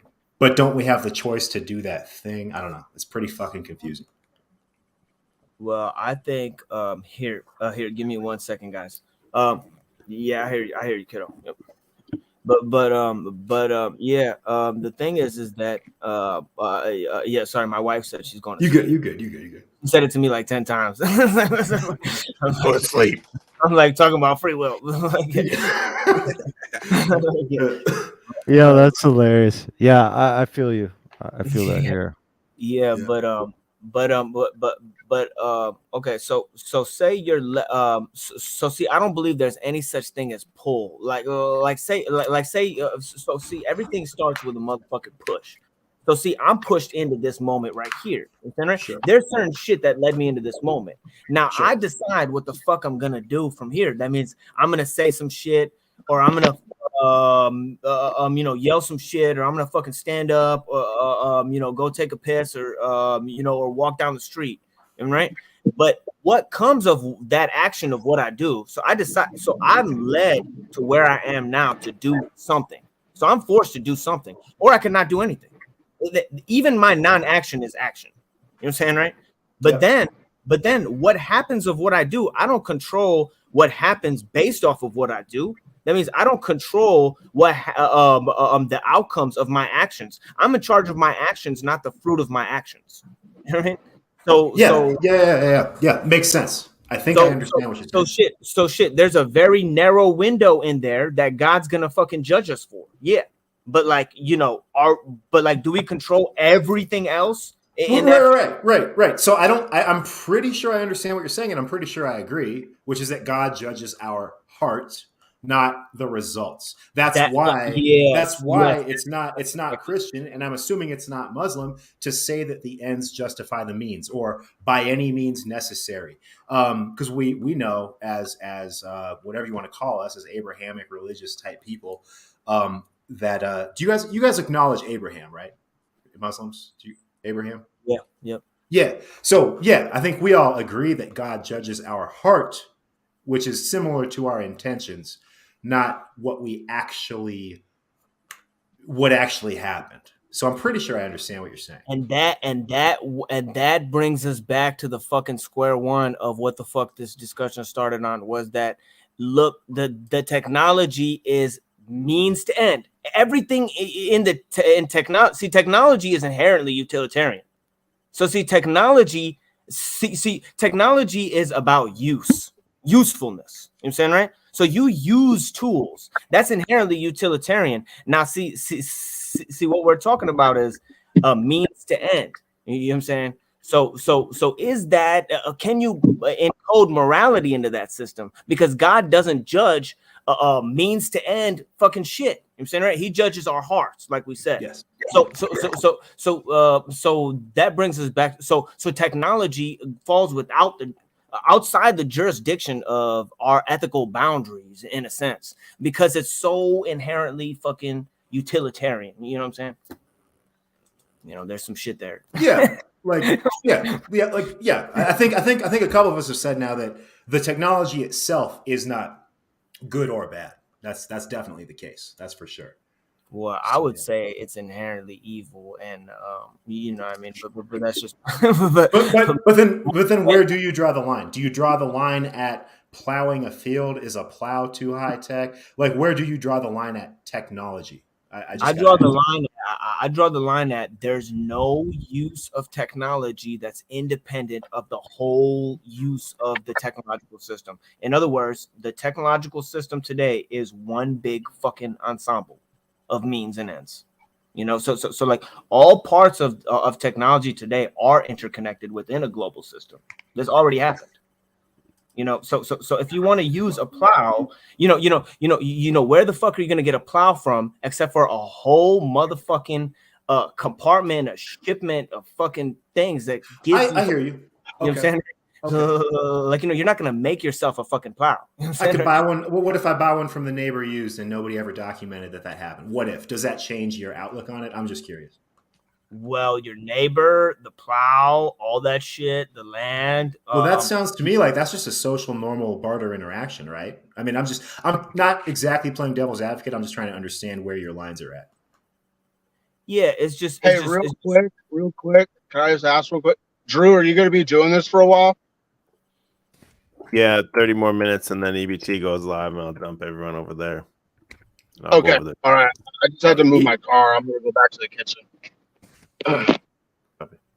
Hey, when EBT says 30 minutes, that could be 3 hours. Yeah, that's like BPT. That's EBT time, man. EBT time.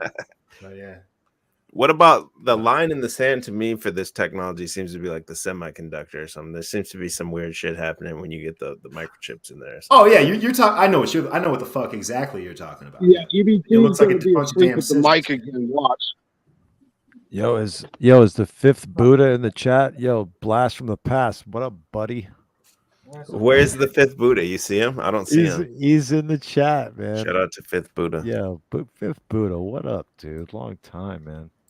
Fun times with fifth Buddha back in the day. Yeah, he was like in a K-hole, and his girl was yelling at him. We thought he was dead. And we were gonna have to call the police or something. Yeah, that was a wild night, man. I don't see him. He must got me blocked.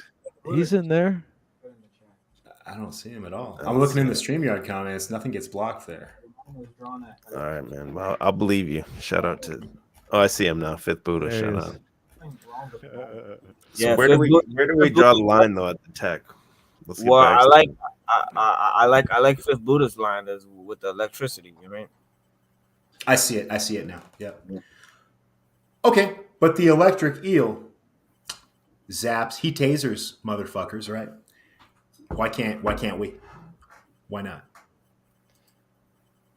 Well, I think I draw the line of technology of replacing us. If the technology isn't somehow replacing what we can or like, I don't know. I guess maybe I should formulate this a little bit. No. I get what you're. I think I understand the concept that you're trying to say. Technology should help us, not in any way replace any of our faculties. I think that's the best way I can say it without sounding like a complete retard. Which I think I bound get the vibe of what you're saying, and yeah, it could be said more clearly, but I think I know what the fuck you mean. I think that's the line for me. I think. Right. But these techs, they come out like a plow. The plow's not going to really replace you. It's going to like make everything better. But then eventually, someday, it's going to become automated. It just continues to... for example, I think I was talking to ABT about this. Like, let's say like those VR goggles could enable just like a layman for looking inside his car, and the AI sort of helps the person sort of do some self-diagnostics and help them repair their own car. That's something where technology is benefiting the person to know, how to fix something rather than, just a machine fixing it through some automated mechanic shop. You know what I'm saying? For $3,500, you could pay the motherfucking tweaker down the block. Yeah, the crackhead down the street could fix it. He's gonna be like, no, it's not your, it's not your starter. Hey, listen, he's got the Newport in his mouth. He's like, it ain't your starter, it's your alternator. All right, hold on now. I'm gonna go down the street. I just went through that with my Tundra, bro. Same shit. I think that if you have like big technologies, you know what I mean, like nuclear power plants and shit like that, then you need large scale systems, huge bureaucracies to run those systems, because you have experts and scientists that have knowledge that's basically a danger to the rest of the population. So essentially you have to guard all of those fucking things. So if you want to run a city and shit like that, if you want to run 10 cities, right, you need large scale systems to run those fucking 10 cities, and it's going to require international trade. It's going to require large scale systems of communication, large scale systems of transportation, and that's going to break down small communities. That necessarily leads to the breakdown of small communities. And small communities are the things that preserve human traditions. You can't ghost somebody in a village. You can't ghost people, in a small community. In a small community, the oldest person in the village is like the university, right?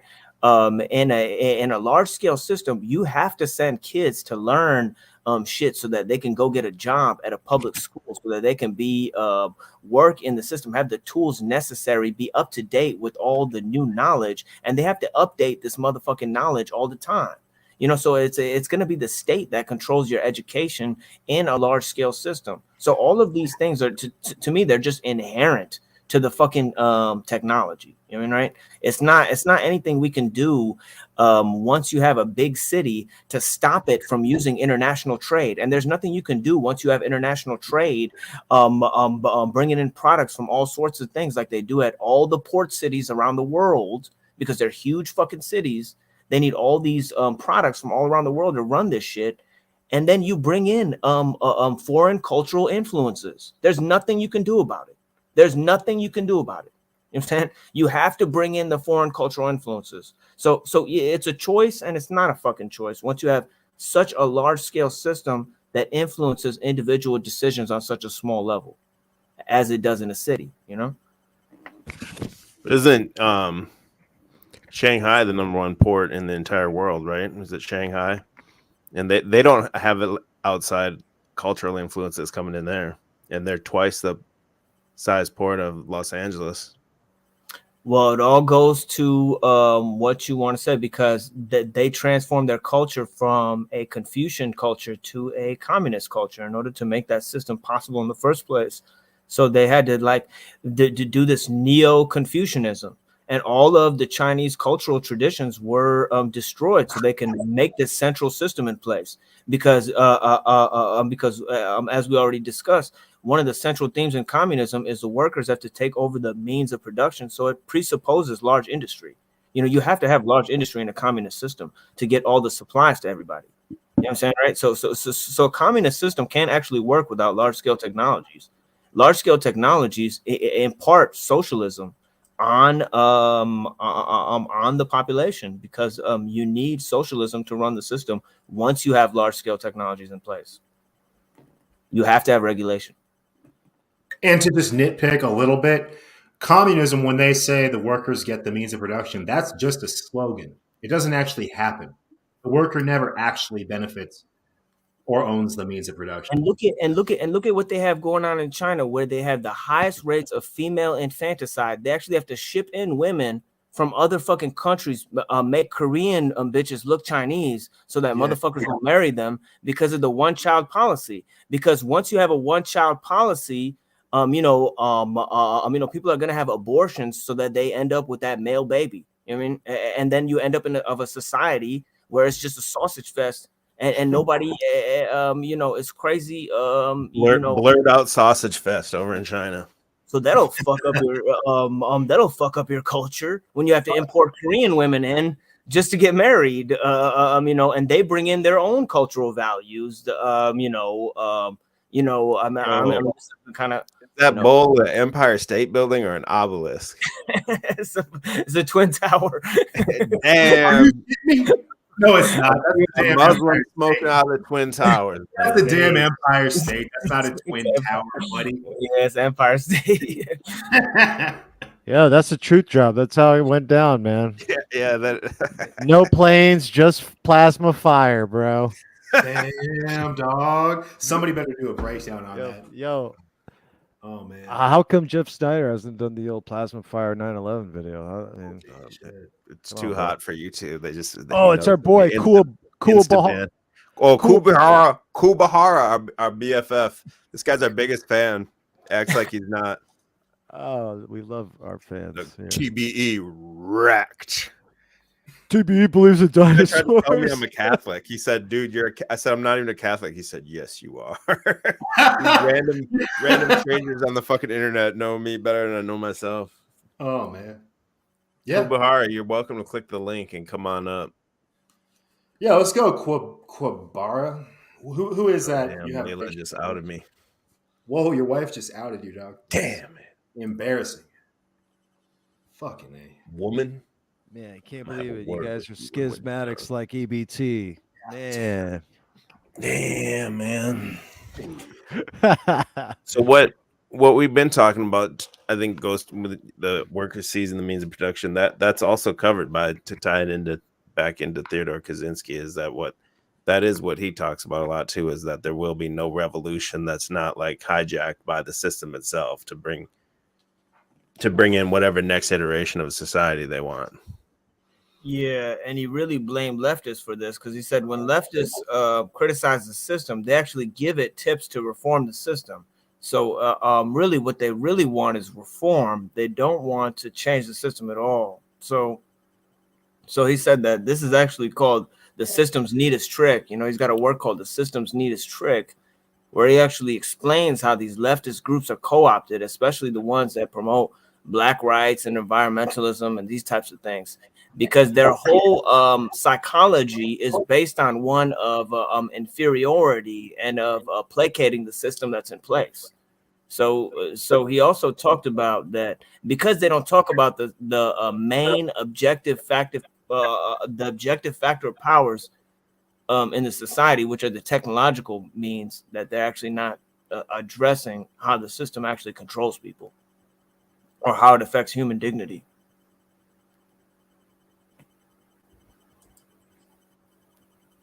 But it's interesting if you look up the system's neatest trick, and in the Unabomber's manifesto, he's got a whole section called The Psychology of Leftism, and he wrote that like in the manifesto. you know. And what is it then that causes the leftists to be like? Is it just the secularism?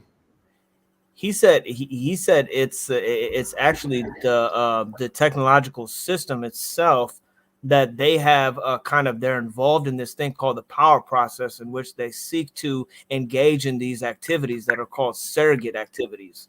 So they want to like channel their power through these fake goals that the system invents for them. So so they have this kind of so they're distracted, and on the other end they have feelings of inferiority and self-hatred, where they hate America, they hate anything white or European, and they want to they're actually engaged in a process of hating their own roots, and so to speak, and it's this sort of false humility that they have that's actually causing. It was very similar to the philosopher Friedrich Nietzsche's critiques of leftism, in which he said like leftists are basically, that they actually don't believe in anything. They believe Correct. in what they believe in is collectivism. They have no standards. They have no real beliefs. I realized this when I lived in fucking LA from 2014 to 2019. That's when I became, real close, literally, physically, with a lot of leftists, real leftists, LA leftists. And I came to understand over the 5 years that not only are they stupid, they don't believe in fucking anything. There is no baseline that they live on. There is nothing. All they do is rebel against shit that's actually usually good. Sometimes they get something right, but it's pretty rare. They have no real core beliefs. They will flip on a dime in a day at their convenience. Yeah. And of course, any grifters like that, but I see it more on the left than the right. Yeah, he says that they have two problems. One is feelings of inferiority, which comes from self-hatred, and then they have over socialization, which is a characteristic of the technological system, because they're like they believe in collectivism. So they believe that social change can only happen when like a bunch of people get together. So he says they have this lack of agency. That's one. Yes. They have a self-hatred. They want to reform the system instead of challenge or oppose the system directly. So so their main goal is to improve the system. So they're kind of like useful idiots for the system itself. Yes. So I think he's right on the money with a lot of those critiques, and I feel it's fucking interesting that they came so early. You know what I mean? Because this is before the hyper liberal shit like really took off. You know what I mean? We're looking at like the era of like fucking like Bill Clinton and shit, when they caught him and shit. When they released this manifesto. I mean, motherfuckers were openly Democrats and shit. Black people were Democrats and shit. Like it was like weird. Like it was like a weird, like different era of shit. But like it was the 90s, right? The 90s were chill. The 90s were pretty laid back. I mean, you look socially.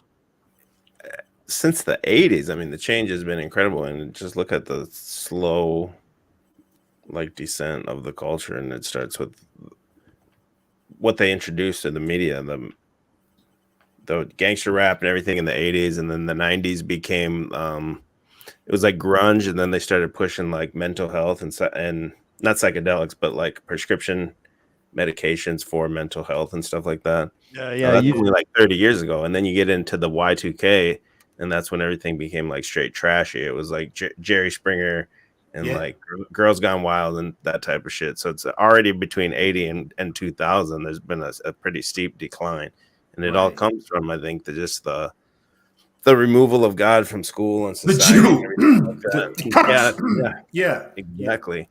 They target that. Those people target those types of nations and try to remove God, and then that goes with what Machine Lies was reading from the Theodore Kaczynski book. They're over socialized, so they have no time to just sit quietly and process things. There's no like alone time really, and then I think all their feelings of inferiority and everything come from the from their no belief in God. You know, there's no higher power. There's nothing. Why are you here and everything? I mean, man, I guess I'm pretty old, man. I guess, you know, I think I'm, what am I? I'm 84, so yeah, I'm 39. So has it been that long, man? Where you know, when I used to play as a child, I would be by myself, just doing whatever. Oh yeah, You know, that doesn't happen anymore now. These kids aren't alone ever. I'd be myself in the woods, like swinging from vines, doing all types of weird stuff, finding weird shit. I still do that, bro. Like finding people's buried porno mags and shit. I out was in the woods just and gonna stuff. say, I was gonna ask you, dude. Everyone has a story of finding like porn magazines in the wood. What's Oh, the yeah. fucking deal with that, dude? Everyone I don't just know. stashing porno in the woods. Probably vagrants. You know, I don't know, or maybe it is just kids. Just like, we're gonna just stash this out here, and we're gonna come back and come look at it. But it seemed Everyone like it has was that always the fucking kids finding it, not burying it. It seemed like to me. I don't know. We didn't come across the porn stash when I was a kid. We already had the internet by the time I was like 8 or 9. So. Oh really? See, that's Well, I was wild just- when yeah. you think that, because the internet didn't come out till I was what? I mean, I know there was like you know, different versions of it, but it wasn't in everyone's home until like once it was like very late 90s. Everyone started getting it. Yeah, we got in a little early. My dad's a big computer graphics guy. I was born in 89, and by 96, 97, we had internet and shit. So, yeah. But I'm younger than you, so it's different. Right. It wasn't until like I graduated high school, and then that's when it all took off, and it was like Napster and all the chat, AIM, AOL Instant Messenger. Yeah, and all my that. dad busted me when I was like 13 for Googling Heidi Klum photos. They weren't even naked. And now I wonder if Heidi's a tranny, but he busted me specifically for that when I was young. It was pretty funny, actually. At the time, I was hella awkward. I felt like I got shit. Yeah. I remember they got me, you know, they put me on Ritalin and they got me a computer. And I just remember just being on Ritalin, clicking on websites, just furiously like masturbating until like my fucking, you know, came out. Yo. Yes. Yo. Like being on Ritalin, just totally. Like, shout out for honesty. All right. Yeah, for real though. That's what they want, man. They give each kid these schools. They get like my daughter. Shout out to my daughter, man. She just graduated high school, so they get a laptop that's with them for all 4 years. They get the laptop issued to them, and then it just stays with them or whatever. And then wait, they get laptops. Just that's like a that's normal thing. It's like their personal laptop, but the school, that's their learning thing now. That's like the basic. Oh yeah, 9th grade they issue you a laptop, bro. And they got like virtual reality porn, and they have Vyvanse now, where it's like 60 times more powerful than Ritalin. Vyvanse is meth. Yeah, I mean, I'm clicking on AOL with Ritalin. These kids are fucking taking Vyvanse and watching fucking virtual reality porn. They're getting off the fucking, you know, they're going on another level of shit. I mean, it's gonna be like I remember one of these. One of my friends came over on these extended release pills, these Vyvanse. And he said, I've been up for 3 days and I took 6 of these pills and I haven't eaten anything and I haven't slept. And he thought he was going to die. And I remember was he seeing shit? Was he hallucinating? Because I had a buddy on meth, same deal. He was seeing shit. He was seeing shit, fucking purple. His face was fucking purple. He threw up in my house 6 times. I had to clean it up. He told me to call his wife and tell her that he wasn't going to make it anymore. He told me to call the ambulance. Damn. I put this. I cleaned up this motherfucker's vomit, gave him a fresh pair of clothes, and sent him on his fucking way. We were supposed to be studying for final exam and shit. Yeah, he was having a psychotic break because that's what happens when you stay up for 3 days. A lot of people get it a little twisted with the high grade stimulants. And don't take this the wrong way. I think all these high grade stimulants are bad for you. But the reason that people go psychotic is usually because they're up for 3 days or a week, not necessarily the drug itself. So if you're going to use these high grade substances, make yourself go to sleep that fucking night. You know, that's my advice. From personal experience, Adderall has never been nothing but a good time to me. The times that I've done it, But Yeah, I well, understand you're this- out playing golf. I agree, homie. I like. No. I haven't done it. I haven't done it in like at least a year, maybe 2 years. I haven't done it in over 4 years. And when I say it, I mean the street version. But yeah, I know what the fuck you're talking about. It feels good. It feels great. Yeah, You're smarter. You talk more. Yeah. Yeah, I used to be reckless. This is what and I they was took studying- from us. Yeah. I was studying philosophy in Athens, Greece, and I was totally fucked up in the head. I used to snort these fucking Adderall pills and then drink all night, and then and this stuff was like 30 milligrams at the time. But even then, they didn't have anything as strong as like Vyvanse and shit. You know, this Vyvanse shit is like extended release, and you take one. I have a pretty. Are they like the little pellets? Are They're they like blue. They're like blue and red, and they like come in capsules where like they got the little Right. beads The inside. little shit. yeah, the beads. Yeah, Yeah. That's the Little time beads inside release the shit. capsule. Fucking extended release shit. Yeah, that shit is fucking crazy. Like one of the things is this shit sucks like all the motherfucking water out of your body and shit. You know, like I don't even. You know, this shit is fucking. You know, you got to be on this. You know, you got to have these shits. You know, like a fucking gallon of yogurt and shit. You know, Yes. just So drinking on Adderall is like super bad for you. Like it's super bad for your kidney. Like you're prone to kidney failure. And a lot of the adults that I used to hang out with here in Atlanta, they switched from cocaine and meth to just straight up Adderall. Like that's what they want. Like that's like the popular thing to do. They prefer it, so they could get decent meth, and they prefer Adderall. They prefer the Adderall. Yeah, it's Yeah. it's more expensive though. That's the thing. with heroin, they prefer Roxycontin over street heroin and shit. You know, But isn't there ibuprofen in the fucking oxy?